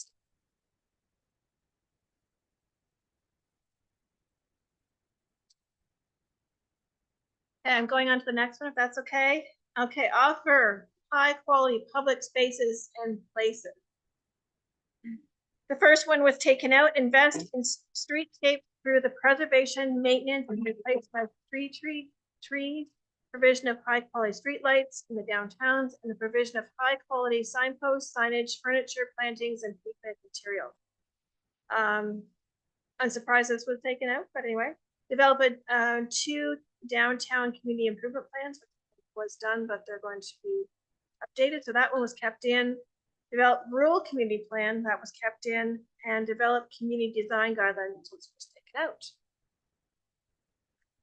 It's kind of a little strange. I think the first one was taken out. I remember the conversation because we did all the new street lights and stuff, and they said, okay, we'll take that one out. That's not a focus right now. We put on all the LED street lights. I think that's why that was taken out at that point, but there's still a lot of other components to that. I think we're going to be updating our community improvement plans. So it's not a develop, it's revisit or. But the first one, if you leave it in, should almost say continue to invest in, because the signage, you can talk about the signs we have here that's going in at Elsa Craig, the electronic sign, things like that. I think it's more continue to invest. How about the community plans? Do we want it's happening? Do we want it left in, or do you want me to? Will these be part of the new economic development plan? That's my understanding. CIPs, yeah. I'd like to have a better understanding of what a rural community plan is. I don't know what that is. Do you remember what that is, Brian? I think it's something to do with gravel roads. I would still take that out because I don't even know what it is. Yeah, I'm not sure. No, I don't do. And I think it's develop urban design guidelines. I think is important. Not talk about that in the previous slide? Yeah. So we're gonna keep both of them then? Well, I think they're there as we have experienced before. Two different sections, so I think it reinforces.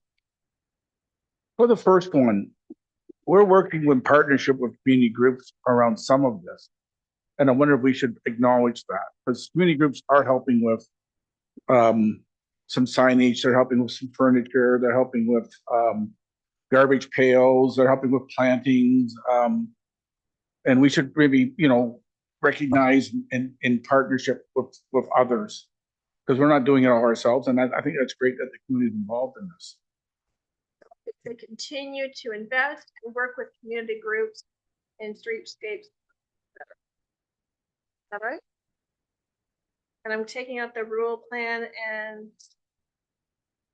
let's say update the downtown community plans or urban, and then develop urban design guidelines. Move on to the next. Promote aging in place in our community. The first one is taken out, undertake an age-friendly study. What is an age-friendly study? I'm not sure. I've heard studies to make it age-friendly community. And that talks about making things accessible and resources. Well, but I've not seen it age-friendly. That was taken out. Consider implementation of an assistance program for older adults to age in place. They kept that one in. Provide incentives for affordable assisted housing in specific areas. That was kept in. Advocate for additional funding for assisted housing. Was taken out.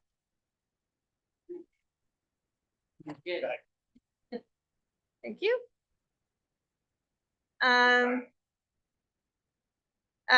Work with partners to provide age-friendly community services for aging population. That was taken out.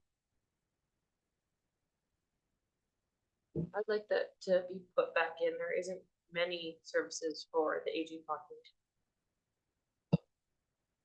Increase opportunities for door-to-door transportation or offer mobile limited program.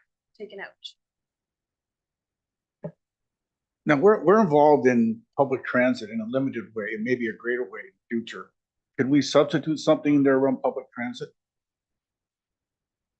I wonder what the rest of council feels about that. Kind of part of our services. We work with partners to provide age-friendly community services for aging population. That could be everything from transportation to at Meals on Wheels. It could be everything. Without getting in specific of transportation. Does that work? Yeah, we could do an EG and list a few and then put et cetera. Too. Improve sidewalks, road conditions, and walkability to service. Taken out. I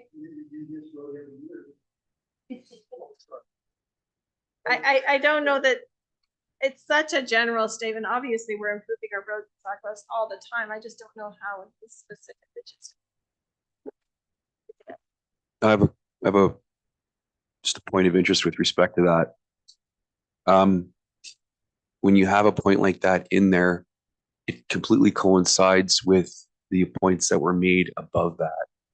So, and I know I might sound a little kind of Captain Obvious here on this one, but if we create incentives for like affordable assisted housing and or accommodating the aging population, but we don't coincide those improvements, then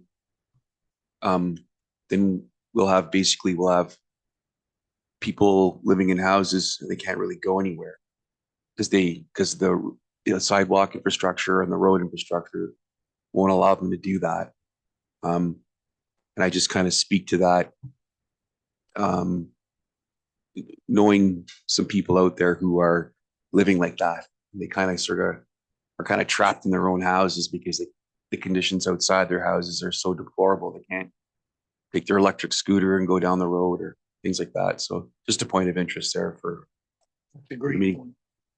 That's a great point. So if I understood you correctly, Vance, you're saying to improve sidewalks and road conditions, walkability to accommodate mobility issues? Definitely. Okay, I agree with that, yeah. Yes, definitely there are standards, there's AODA standards that are out there. Definitely, that's an excellent point. But in some, even some, that I'm very, very familiar with, just with my own family. There are places where they may not even have a sidewalk out front, but if the paved road is in decent shape, you know what I mean, and they can kind of scoot along the side of the road, well, then at least that's something. You know what I mean? That kind of thing. Eh? That's all, folks. Just wanted to bring that. So I've amended that and. Thank you. Okay, on to the next one. Develop a safe and secure municipality. First one, continue to provide proactive, certified, and up-to-date fire prevention, inspection, and investigation services kept in. I think we would agree with that. Continue to maintain and refine reactive fire prevention strategies through the use of modern emergency response equipment, technology, and communications. That was taken out. Comments? Out, in, okay, Is that not just part of number one? probably. Okay. Support a new fire service facility. Out.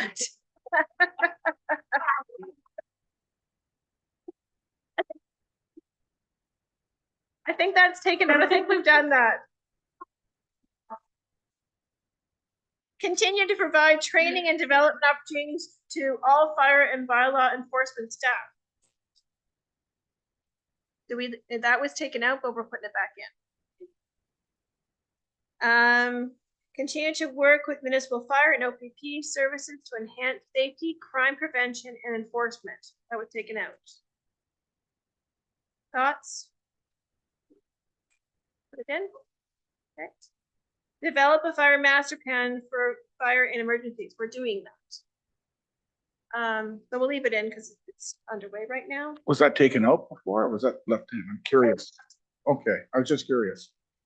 Evaluate existing traffic signage and make improvements where needed. Yeah, so can we take that out or leave it?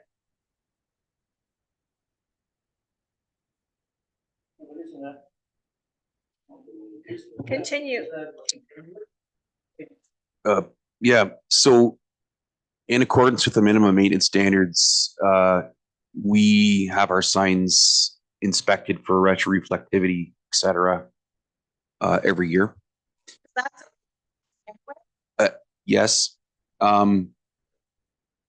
So without knowing the complete context as to how that bullet got there in the 2018 strat plan, I just thought, as the mayor indicated, that we are doing that from a compliance perspective right now.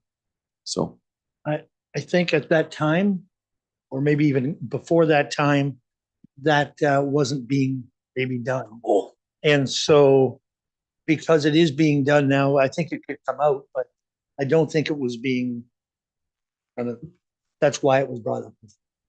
Adrian?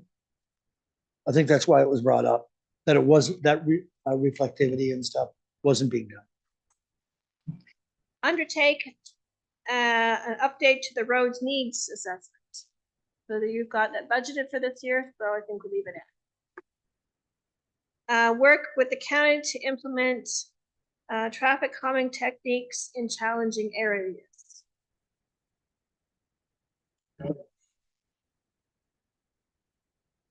I think there's a couple of spots. Elginfield at Center Road at Nairn. There's Center Road, Nairn. So do we want to do that? Well, if we keep pounding on it, we'll get some. Okay. Just to add to that too, we most recently purchased the digital speed limit signs, and we do have those installed in various locations in the municipality, particularly in the entrance points of our communities. And they do have capability of collecting data, and I do believe that the director's been doing that on an ongoing basis, just sort of capturing that data just to see. It does help us out with respect to that strategy because when people do contact us with their concerns about speeding and so forth, it does help us. It does help us with those concerns. I think it's important to kind of leave the point in there too, because we can build on that program. I can definitely see us, purchasing more signs in the future similar to that.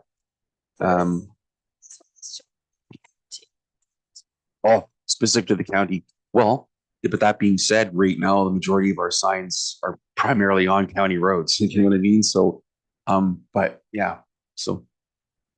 Vance, I just have one question, Vance. That the mobile signs, do they have the recording capability as well?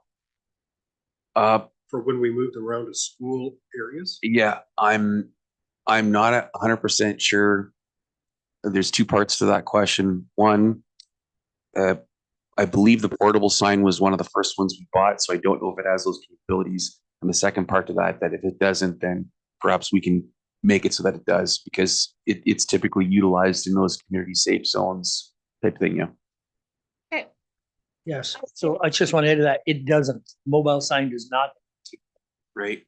And if we wanted to switch that around to. Yeah. Okay, this next one was taken out, ensure planning policies and practice promote safety and security. I think we're in the midst of going into an official plan that probably something won't be in. Or is it not?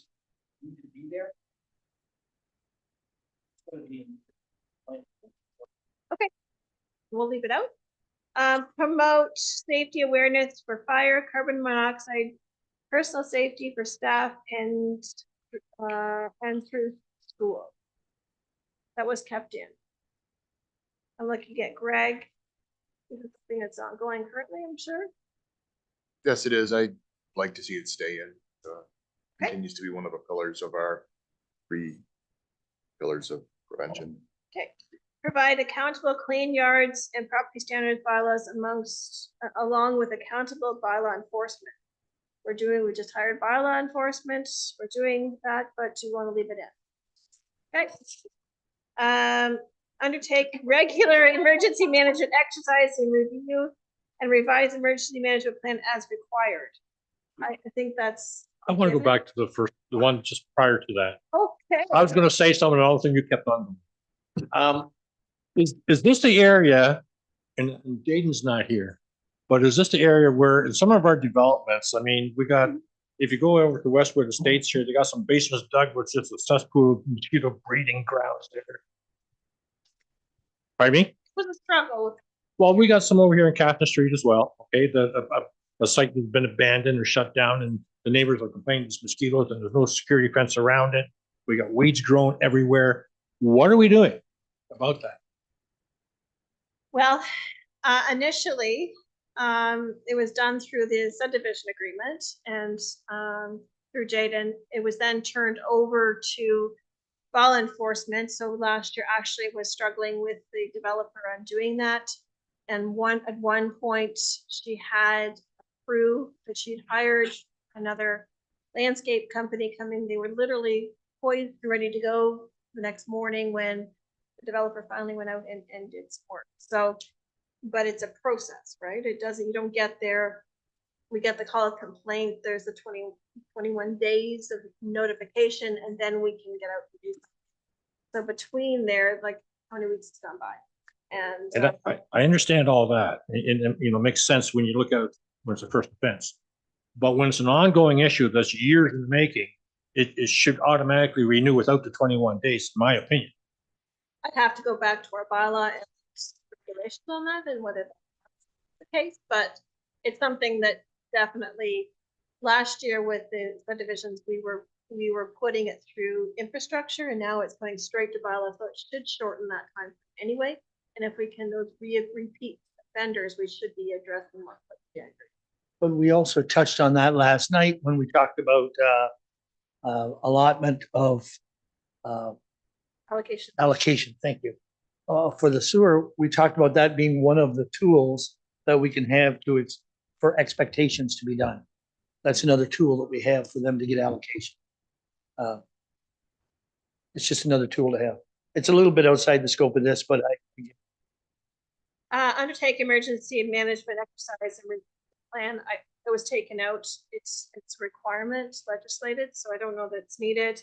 And to undertake a corporate-wide risk assessment, proactively determined issues, which is part of the risk assessment is doing through the Mount Fire Master Plan. So I think we could take that out unless Greg feels otherwise. it's already off the bottom of the page. It fell off. Okay, so can we move on from that? Sorry. I just have one quick question.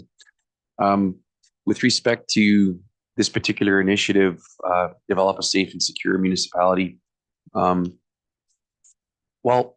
I don't know if any of those bullets will cover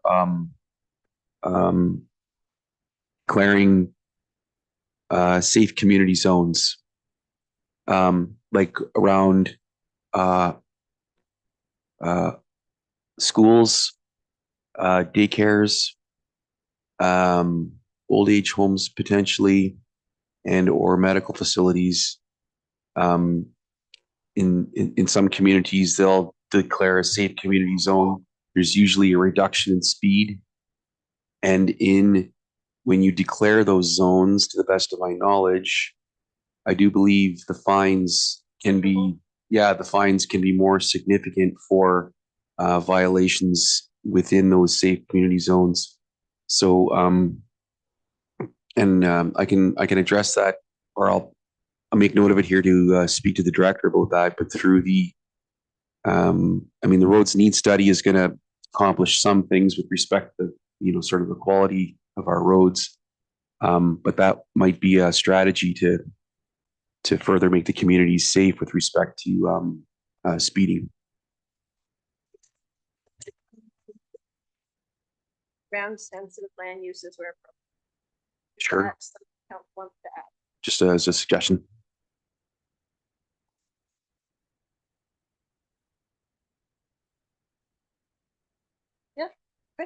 I just want to make a comment before we move on to the next slide, that in looking through and reading the caption, develop a safe and secure municipality, and all we talk about is traffic and fire. We're not talking about diversity. We're not talking about cultural issues. We're not talking about any of those issues. Do they come up anywhere in our strategic plan? Not that, didn't say that. Not in the same way. Is this where we talk about that? There we go. Well, I think there is an issue, because I read an article the other day in the London Free Press, I don't know how many others saw it, but someone from Elter Craig pulled their children out of East Williams School because of what she called harassment with cultural issues. So I think this is an area where we need to look at that. What would you suggest? I'm open to your suggestions. Wait, so basically making, I like it not to be these overarching statements that don't give us what we need to achieve is hard. So are we looking in schools? Are we looking in a general sense in the community to make our community be a supportive? You have a thought? Yeah, and Estelle just mentioned it to me, like the our zone policy that we adopted Right. fits right into this, right? Like now our facilities and our parks, our playing fields, there's a tool for us now to ensure that there's safety and security, and that if somebody is being marginalized at one of our facilities or parks, we have that tool. So we've But already addressed that. how does that go outside of just our facilities? Encompass municipalities. See, I thought that when reading through this strategic plan the other day, and I can't recall if my colleagues here can, but I thought I read somewhere that we were supportive of a diverse culture and diverse community, but I can't recall specifically where that is or if this is the place that. I'm gonna put it asterisk. We have to go back to this. Or I can add something to it. Okay. To your point about that article, I think that's something that I would like to see go over to the local school advisory committee because we do have a trustee on that committee to explain why the school board stance is what it is and the school stance. Because I've talked with that parent and I have another engagement to talk to her as well. It is concerning. The bus stop is right in front of their place and those kids don't get on the bus. That is a concern. And so that is in the school and on the bus, but I would like that particular issue to go maybe to the local school advisory to talk with the trustee, get a better handle on that.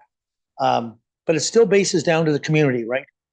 It still boils down to the community and what was happening, because it was happening on the bus, apparently. And so that's in our community. And I agree, there's no room for it, but I'd like to hear in that particular instance from the local school advisor.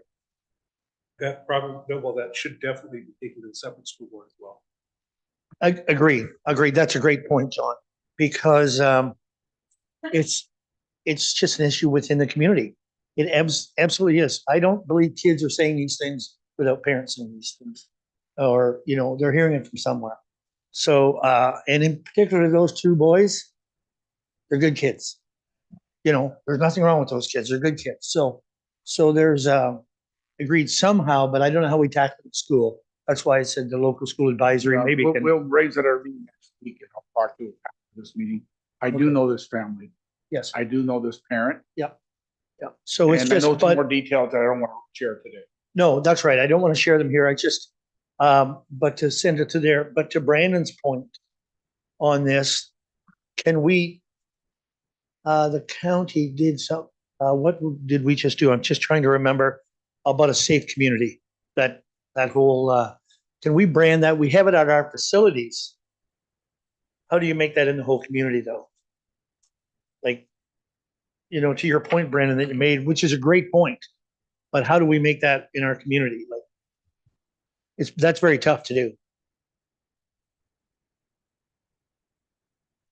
Sorry, I'll just add, it's easy to say that we're an open, welcoming community.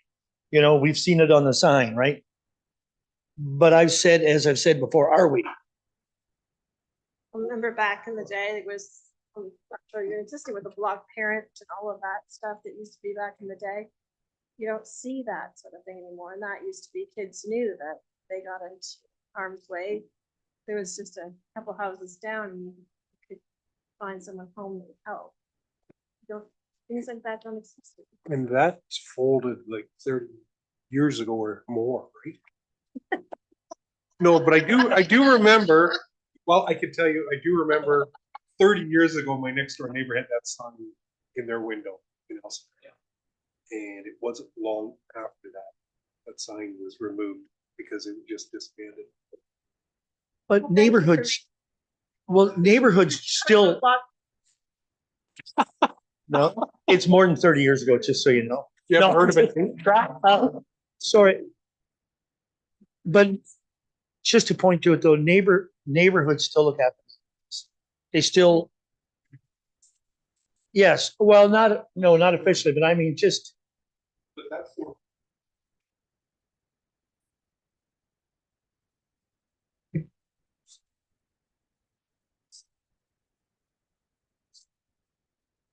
I used to tell my boys when they were home, if you have a problem and there's somebody there that shouldn't be, call the fire department because they'll be there in 5 minutes. Whereas the police are going to be 20. In the rural areas, it's true. But that is the community still looking after. But I just wonder how do we expand that from our facilities to saying that in the community and really mean it. But that's. So we've identified this issue. I suggest that we, at the end, if we don't see a place for it, we add it. Brandon had some ideas. I'd be happy. You had some ideas.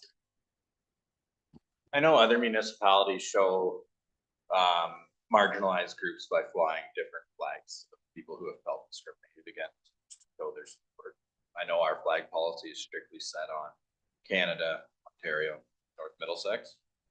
That if you're talking about a safe and secure municipality and talking about people being marginalized and how do we show support to the marginalized groups, that's potentially an option. And that I have never, I haven't, I don't know about the rest of council or staff, been approached to fly a different flag in our community.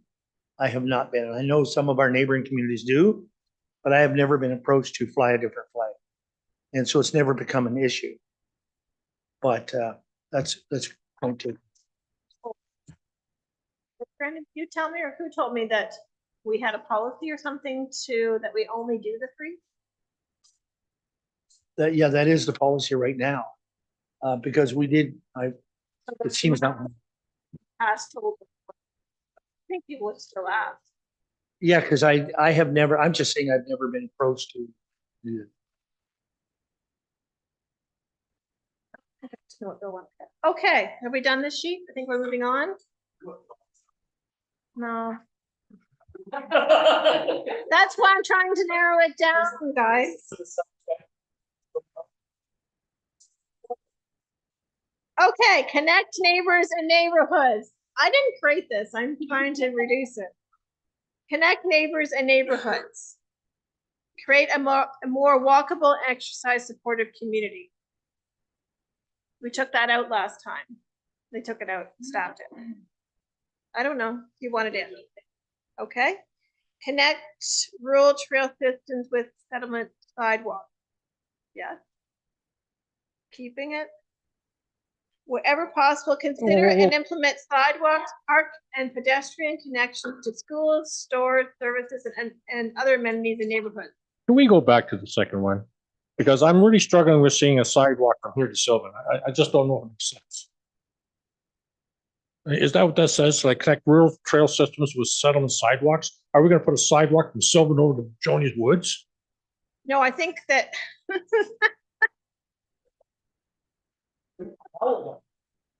Well, that's how I'm reading it.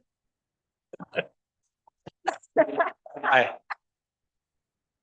think a good example of it would be this trail that we're trying to develop here. Obviously, it goes into ABCA lands down Center Road, off in the rural area, but there will be connection points through our neighboring subdivisions to get onto that because it does come into town. Okay, I'll take that. I'm not convinced, but I'll accept. I think that's a good point, Brandon. Our future subdivisions, make sure they're not development islands unto themselves, but they're connected to the rest of the community. tip between for biking and walking and hiking. Wherever possible, consider and implement sidewalks, park and pedestrian connections to schools, stores, services, and other amenities in neighborhood. Yes? No? It was taken out before. Okay. Include connectivity map on municipality's website. I think we have a map on our website, do we not? The trails map? We have a trails map on the website, do we not?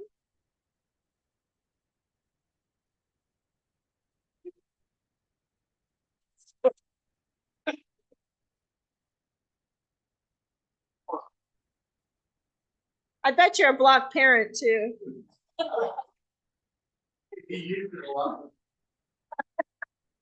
Is this not part of the recreation master plan? It should be. I think this was part of the recreation master. I'm I think asking. there is one in the county, something with ours.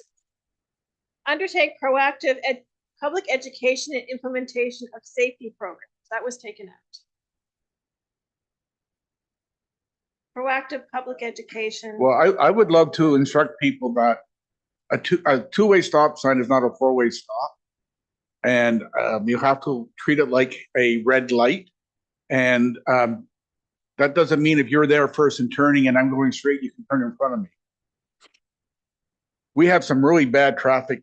People follow traffic rules. I think we'll let the police. In LC, Craig, that's just because they just want to stop and talk to you, Bill. That's how that works. Improve access to local information services, taken out. Agreed, take it out. Encourage more participation in community events through the use of event venues throughout the municipality. I'm taking it out. Investigate and encourage youth and older adults to become involved, connected. We're doing that through committee. So, continue to improve service, including drinking water, wastewater, roads, and ditch something. I can't read it, I'm sorry. Drainage. Do we want that? I don't know that that has fits into the rest of them. Take it out. Okay, moving on, because somebody wants to get out in the field. Okay. We're on goal number 5, so we're getting there. It's to cultivate an active, healthy, and livable community. That's our goal. First one, enhance local health services. Oh, no.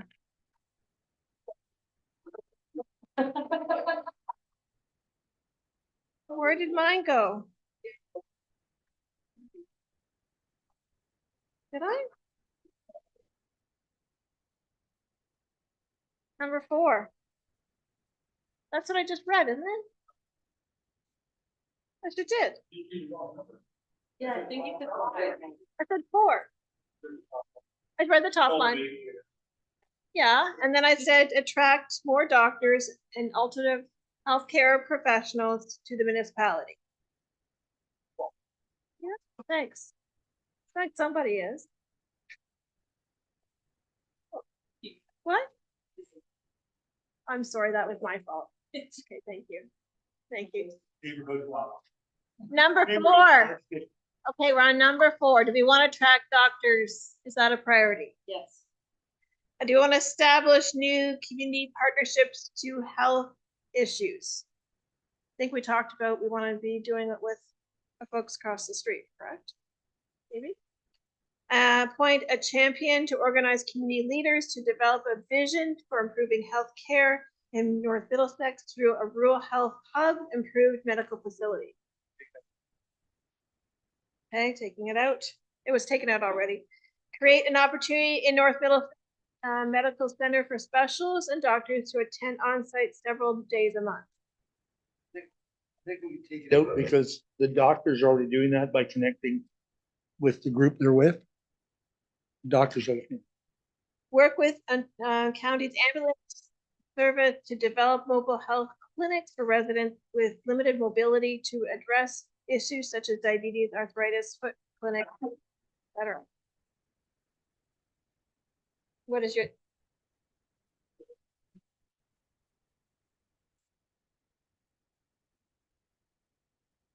But it's not just the,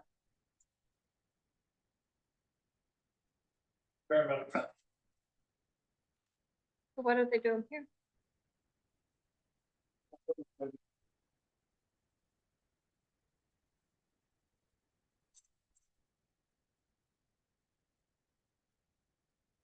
They should take it out. well, there are community groups that do this, like the VON, for example, do part of this. And there's other community groups that do it. So I don't know why it's restricted here to land ambulance, but we should, yeah. So work to develop. I think work with a variety of public and community groups. Yeah. Okay. All right, moving on. We're still on number 4. Okay, maintain, create, and support active living opportunities. First, no. Maintain existing recreational resources and facilities, plan for capital replacement of aging facilities, and for new facility development. Was taken out. Want it in? That's why we just upped our parkland dedication. Develop a facilities, parks, recreational master plan. We've done that. Develop a trails master plan, identifying key properties to gain access to as a means to bolster year-round connectivity. Is that part of the trails? Is that part of the recreational master plan? It's identified in the recreational To do master it? plan to do a trails master plan at some point through that. Is it a document. priority? Not at this time. 5 years from now, maybe, but So long-term, but leave it in? Okay. Develop and enhance partnerships in order to maximize the benefit to the community in a cost-effective and responsive manner. I don't know what that means. Okay, it's coming out. We talked about the partnership piece already in the previous, and we talked about promoting partnerships, and we use the RFP that's going up for rec service as an example. So I think this is duplication. Provide quality parks and open spaces that offer active and passive activities and opportunities. We do that. It doesn't really mean anything. I'm taking it out. No? Okay, sorry. Develop a tree health and replacement plan to enhance the trees in our settlement and roadside trees in our rural area. I want to ask a question on that. When the trees are cut down, and we're losing a lot of our rural trees, okay, for whatever reason, municipality has a policy not to replace those in municipal right of ways. Is that correct? So why is it even there? And it needs to come out.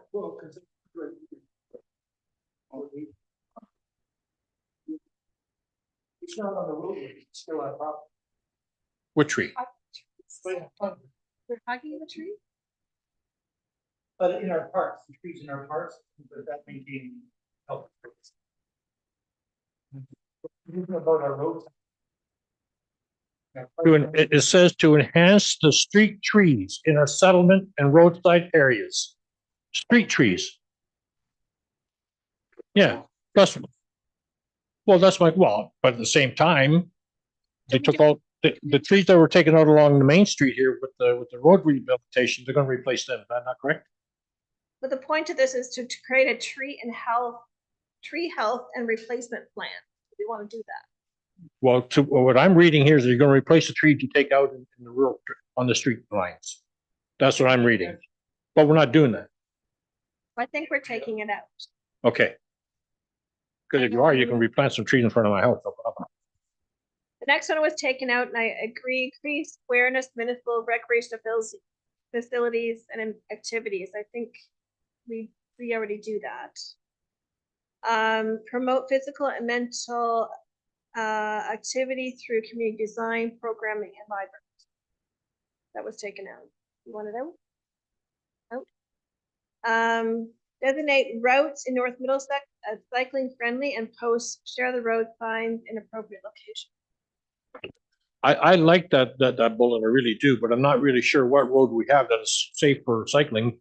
Vance, can you share that with us? The last bullet for cycling safety on our roads.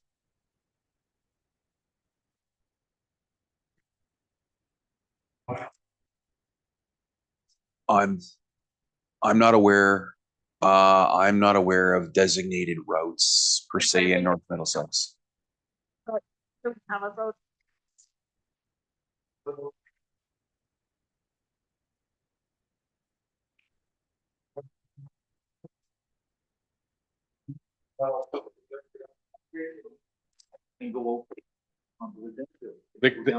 They come down Sylvan Road too, but there's no room for them. There's no room. So We don't have the shoulders on our road.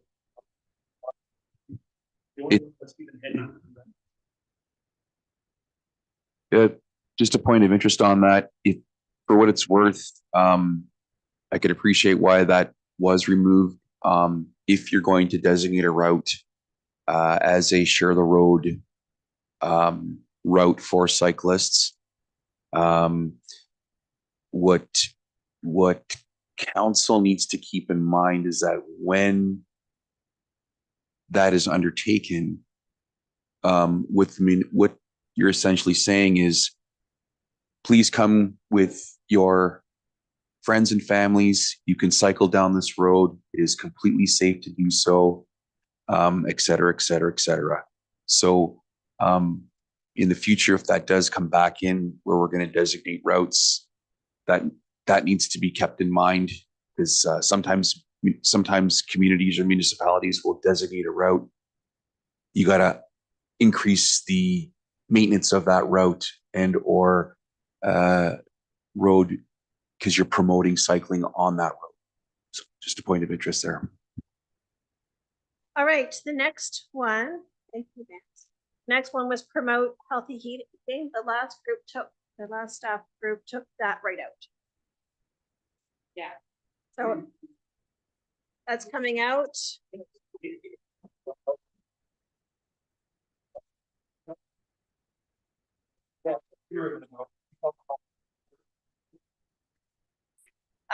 The next one was also taken out, which I'm not sure that you folks will agree with. So it was preserve and promote architectural cultural heritage.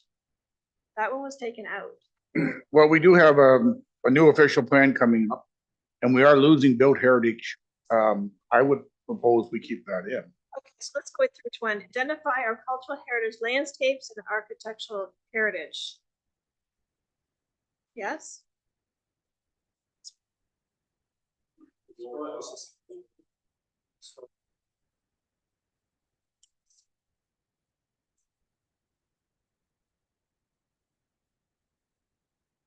Let's talk about architecture and cultural heritage. I don't know where the historical society has anything to do with it. I'm envisioning, I think we're making reference to the old town hall bank and the Carnegie. Yeah, that would be the two that would come to mind. You might, I don't know if private properties go into that as well. Don't know that we haven't designated it. No, we have not, but there is a designation on Carnegie on the facade part of it at least. So there is some on there. I think the first one should stay in. I just think And I think we put it in because we got a lot of heat for tearing down the old building here. the next one, providing cycling routes for cultural, I don't think there's not the opportunity for that, so I'm taking that one out. Preservation enhancement, I think, again, we don't have significant enough, so unless we want to do more signage on our two, Old Township Hall and the Carnegie, I think there's really not that much opportunity. So I'm taking that one out as well. All right, we're just flying through it now. Yes, I know there, unless we want to enhance. Okay, the next one, enhance and increase the diversity of cultural experiences. This one was all taken out as well. Provided, what do you feel of that? Do you want to stay in? So we have an emerging arts council group coming together, trying to weave, no pun intended, all the various arts groups into some sort of a body. And I think it's being somewhat successful. So, not sure we need all of this, but maybe we kept it in and just encourage community arts and programs and experiences. Is that enough to keep that portion in?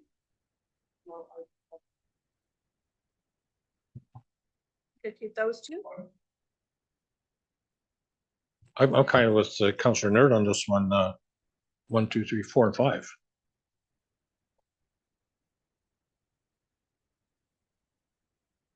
Okay, could we go through who wants number 1? Okay. No. Number 2, identify existing and new opportunities for public events and programs for exhibits, festivals, fairs, shows, and events. No. Provide hands-on learning opportunity experiences and programs for kids and seniors. So just 4 and 5? Could we just change 3 to support? Because the Art Center in Elsa Craig already has a youth program for hands-on learning for youth for arts. It already exists, so we're just supporting something that exists.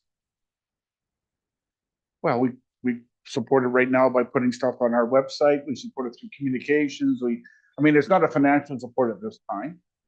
Yeah, yeah.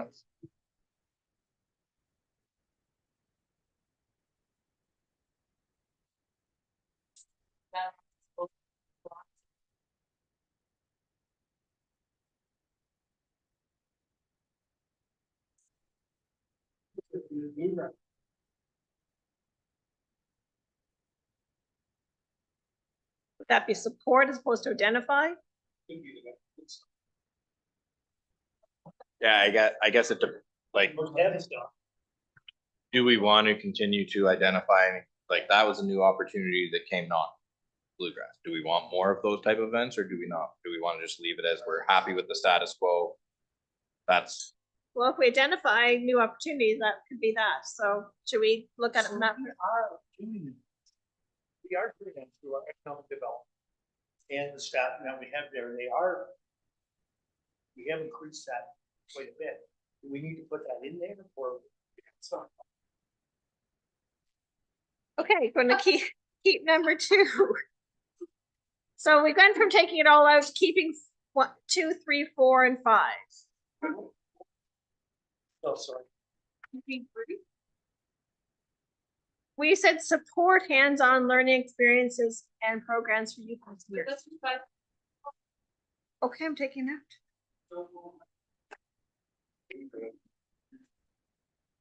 I just thought something specific for youth around arts would be a nice thing to have mentioned as a group.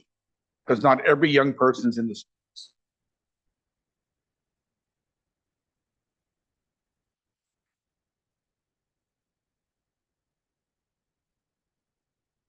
Courage. It's coming back. It's just leaving. Okay, I'm putting it back. All right. This one, expand high-speed internet. I think we can take it out. The next one, engage and retain youth and new young professionals. The first one, encourage youth initiatives, engagement, learning, employment, and housing.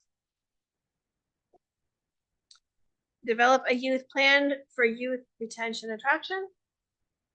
And the final one that was taken out, work with school boards, schools, post-secondary institutions to develop opportunities to communicate with youth. Actually, we are doing that, so it's. So the only one we're taking out is, well, we're taking out the first one in time. Reduce the impacts of climate change.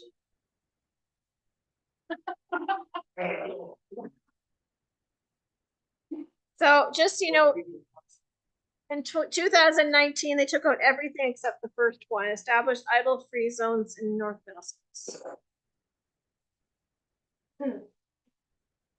But now they're electric cars, so does it? I think this probably was trying to parallel what the city of London has done, where you can't idle your car any longer. You're supposed to turn off your engine, etc. But I don't see how that would work here. Do we want any of these things there? Yeah.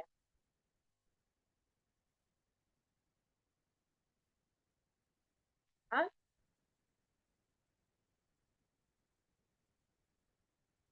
So we have a new initiative we just launched. We talked about it at council last night. We're doing an environment and sustainability working group with neighboring communities. Maybe we can replace most of this with that initiative as it develops. Support for. What's the wording for it? We've already established it, but continue with the multi community. I don't think cap and trade even exists anymore. Well, it does in California.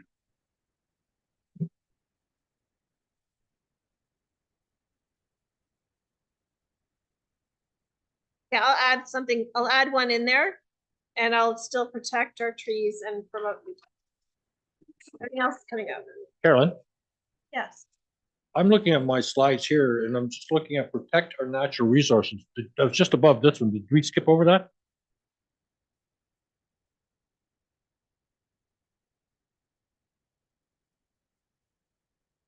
It's right after, it's right after engage and retain youth and new professionals, expand high-speed internet. And then the next slide down is protect our natural resources. Is that there, Brandon? No, I don't have that. Okay. Okay, maybe yours is just, well, maybe come to it. Huh? Oh, Okay. The next one, promote a sustainable way of living. All of this came out except for the second last one, which is apply for external funding to support the cost of an energy audit on municipal facilities, which we have done. We've done that. So that can come out. Any of these others do you want to keep in? Engage community partners, environmental initiatives, adopt a garden, which we have, section of trails, which we do. So we've done that. Develop a speaker series to educate the community or various environmental issues and climate change. Take it out. Include environmental category in the annual municipal awards. I don't know. Can you continue to investigate opportunities for renewable energy projects?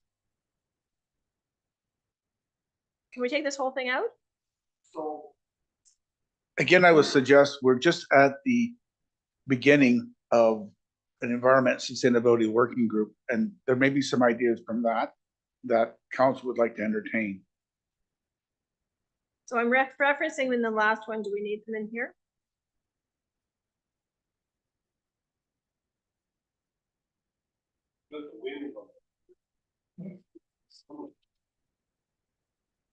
I'm gonna. EV vehicles. Take that one out for now, but we can think about if we want to put it back in. Okay, now we're on.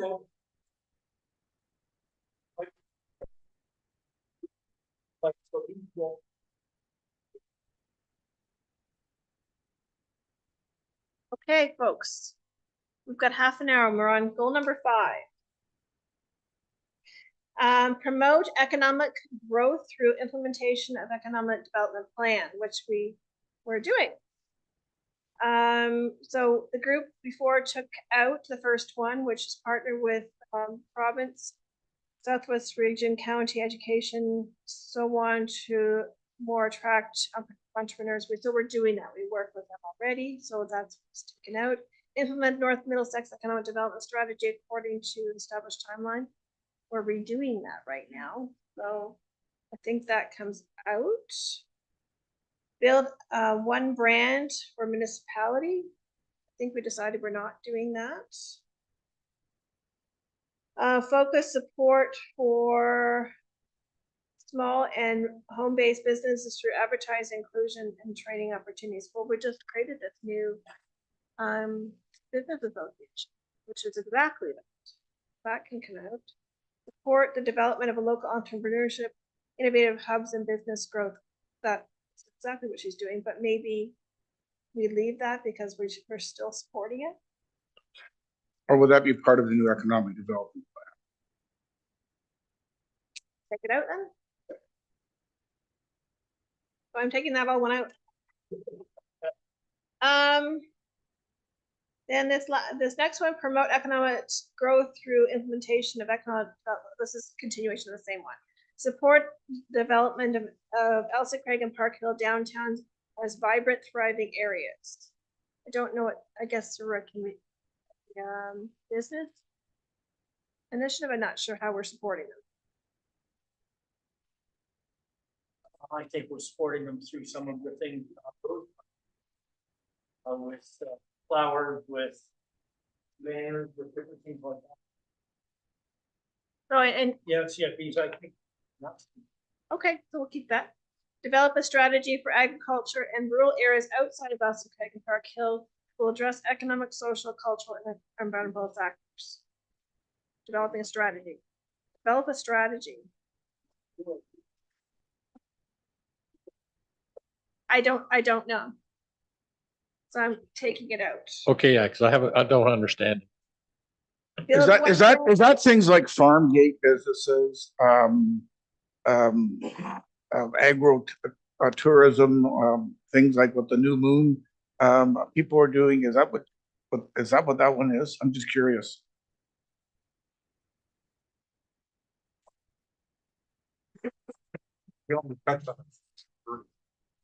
But that's not really how that reads though, Bill. If you look, social, cultural, environmental factors, again, maybe that goes into that working group and that becomes part of that and that's it.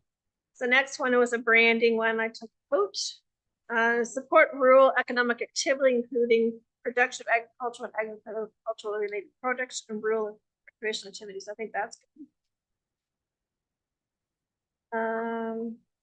Okay, that's the end of that one. On to the next. Preserve and promote agricultural and agricultural industry. So the first one was taken out, educate newcomers and visitors about agricultural business, local food, and normal farm practices. So I'm not sure how we're educating people, but that was taken out. Take it out. Provide training opportunities for agricultural innovation and business development. Business association, should we keep it or take it out?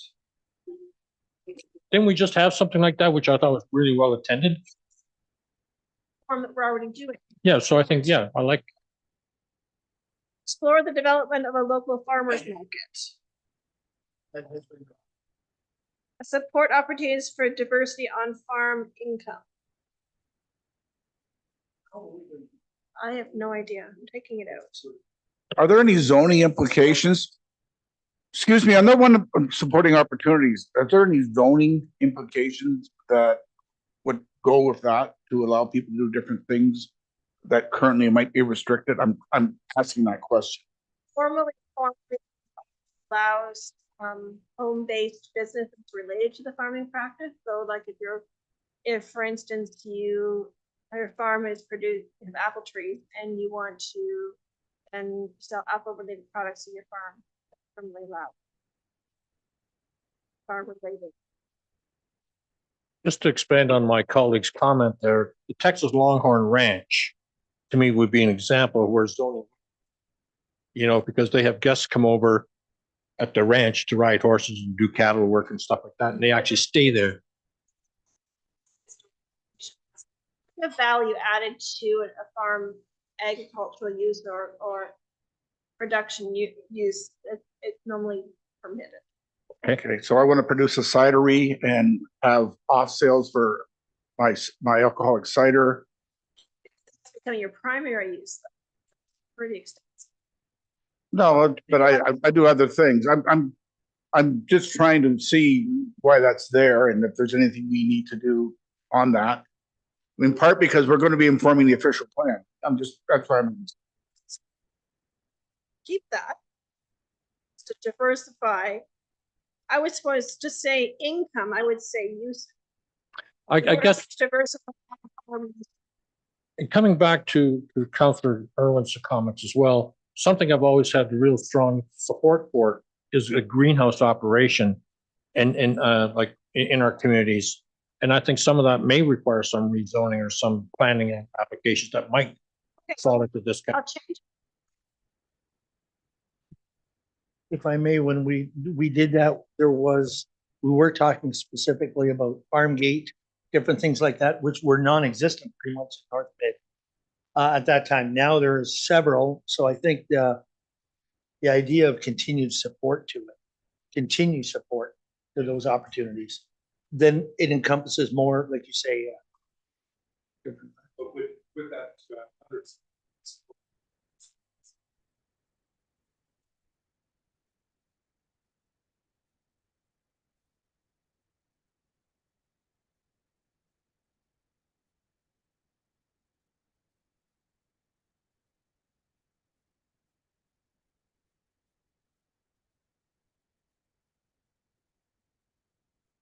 Yeah.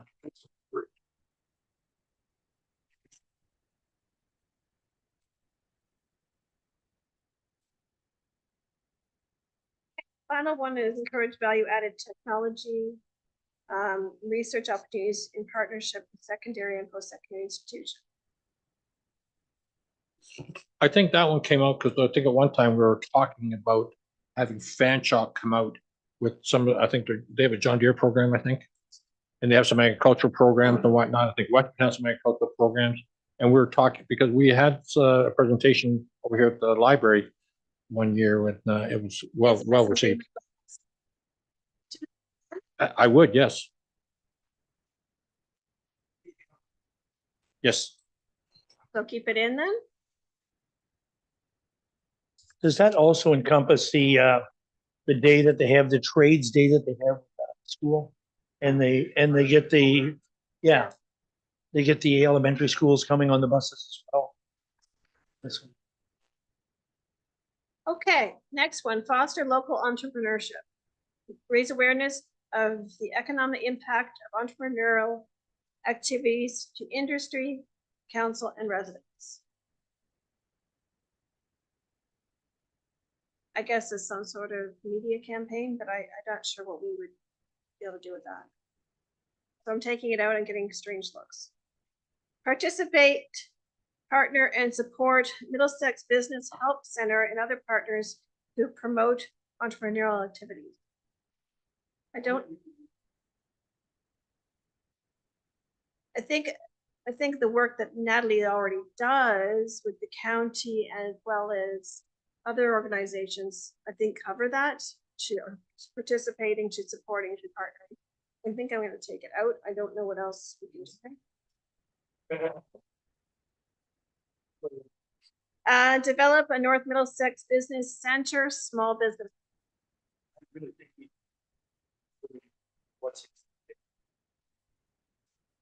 Yeah, that one I know is Moyers because we went up to Port Colborne for that one.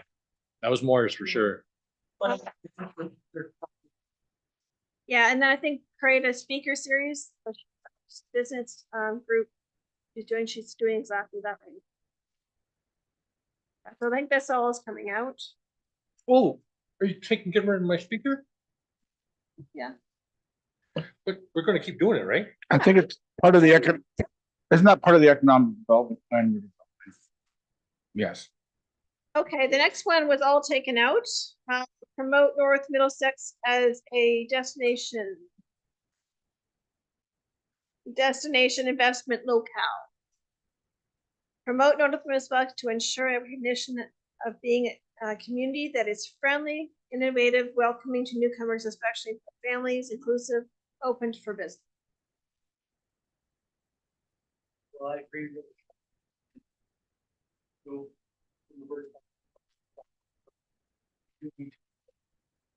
Okay. Create and develop tourism opportunities. What tourism opportunities? So Block Trail is.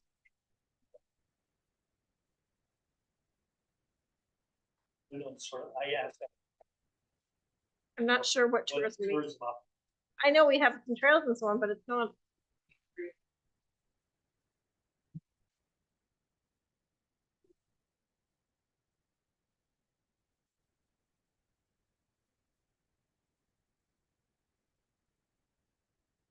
We also have the Tundra Swans in the spring. No, they're North Middlesex. Yeah, they're in Lake Smith. Okay. I'm getting next ones on this Okay. tourism one. And Councilor Nerda, I would point out the Lake Smith as one of your grandfather's families. I lost them. We're so close to the end. Encourage to there. Encourage development of appropriate infrastructure and support a tourism sector. I don't think we have a tourism sector, guys. Well, exactly. No, before we get too far down the road, we don't have traditional tourism, but we are developing events and day tripper events. So this year we've got the Bluegrass Festival, got the Highland Games. We've got a couple of car shows that attract a lot of people here. So we're not tourism where people come and stay a week, but we are day trippers. Yeah, we're definitely events-based Yeah. trail. So we do have people coming here, but I wouldn't call it a tourism destination. But day trip, I like that. That's a better terminology. Day tripping. We're gonna attract the people from London and surrounding areas, and people coming through to go to Grand Bend who might stop on one of our trails or one of our events, but they're not destination. They're gonna come to the home game. And we also have Mystery Falls. That's very popular. as much as you laugh about the Highland Games, there's a group of people who go from one game to the next to the next. So it will be an economic driver. But we are a day trip. We're not a traditional tourism, but we're a day trip. And then people come and they'll go to the restaurant or they'll go to the shop. So we should think about that. And we do have 2 campgrounds. And we have 2 campgrounds.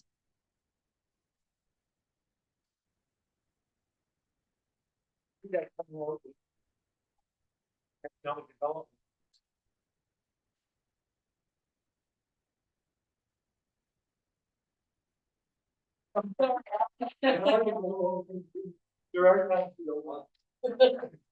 Okay, last page of initiatives here, people. Strengthen the municipality's long-term finances. Finally, this is one for Estelle maybe. Undertake a long-term strategic financial plan, revise and update annual as appropriate. So Yeah. sorry, was that left in or out from the previous? Yeah. Okay.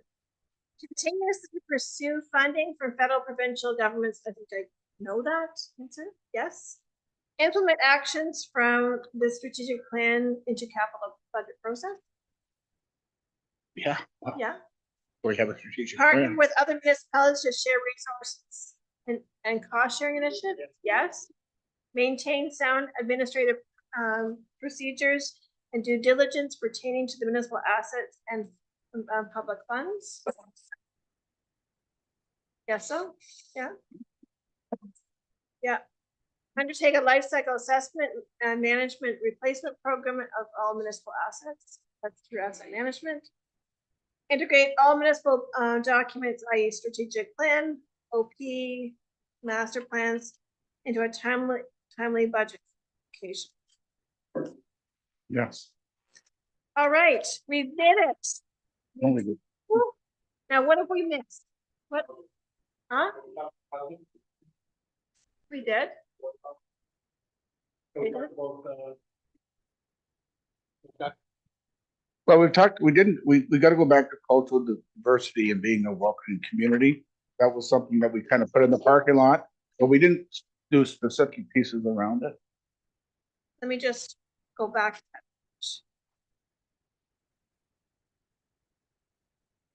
That might be especially important as we now are going to be attracting more people to our community who might, I mean, I think the degree of cultural diversity would probably increase. So on that one, it was not into, it was about, we were dealing with it, we were talking about a safe community, but wasn't about attraction. The attraction probably should be added.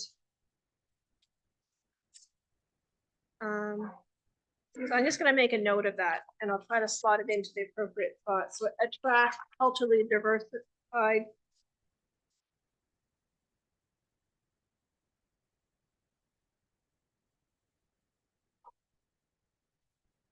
I mean, not to put too fine a point on it, if you look around this room, we're not a very culturally diverse bunch. We're not a very culturally diverse bunch. So perhaps.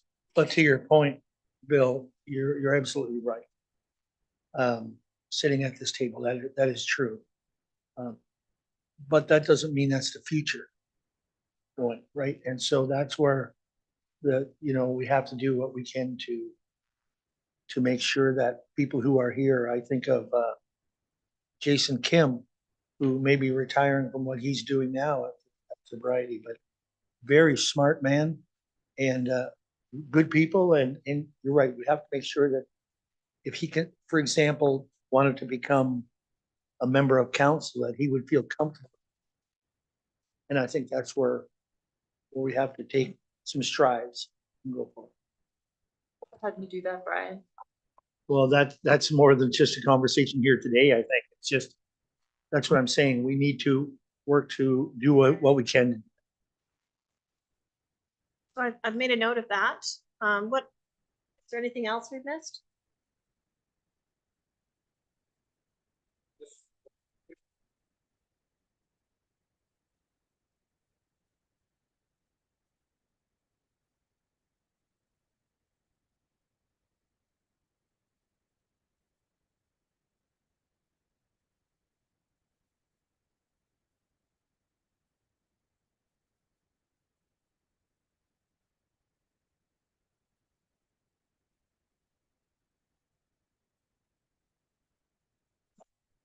with that later, and zoning. So what my intent to do at this point is to take all that I've heard from you today, or most of what I've heard from you today. Maybe not all. Reorganize it into, hopefully a little bit more streamlined document. Bring it back to you so that we can look at it quickly again, and then do a relook at our mission and vision statements and see if, again, if there's anything we're missing, and see if I provide a representation of what you all feel, because it's not mine, it's ours, all of us. Would it be possible when we do the next version, to have it side by side with this version, so triggers our memory what we were talking about, what was in, what was out, For sure, if I could do copies. right? Landscape. So I'll probably even just give you this PowerPoint again, and I'll redo it. I'm not sure.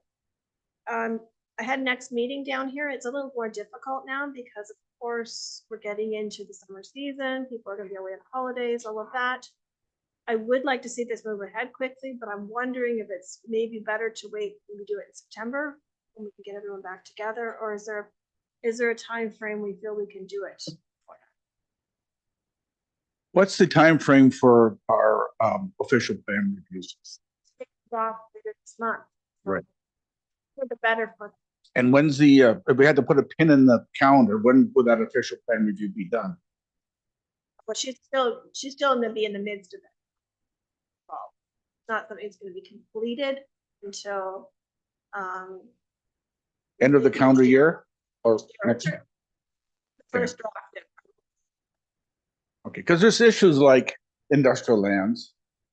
And we only tangentially touched upon economic development as an example. That would be part of the official plan review that we probably would want to consider, right? There's issues like growth in schools and identifying potential sites for school properties to be part of the official plan. And there's a lot of other things we've only begun to touch on, right? Yeah. So I'm at your mercy. Would you like me to look for dates sooner rather than later? Or what's your thoughts? Want to try for some time in July? I will send out a Google, or I'll get someone to help me send out a Google poll with some dates, and we'll see what comes back. How about that? For July, August timeframe. And if we can't, then we'll try early fall. That work? I hope this wasn't too boring for everybody. Try to get through it quickly. Did it? Thank you for everybody. I'm sure I'll get the consultants wages paid onto my next paycheck in addition to my regular.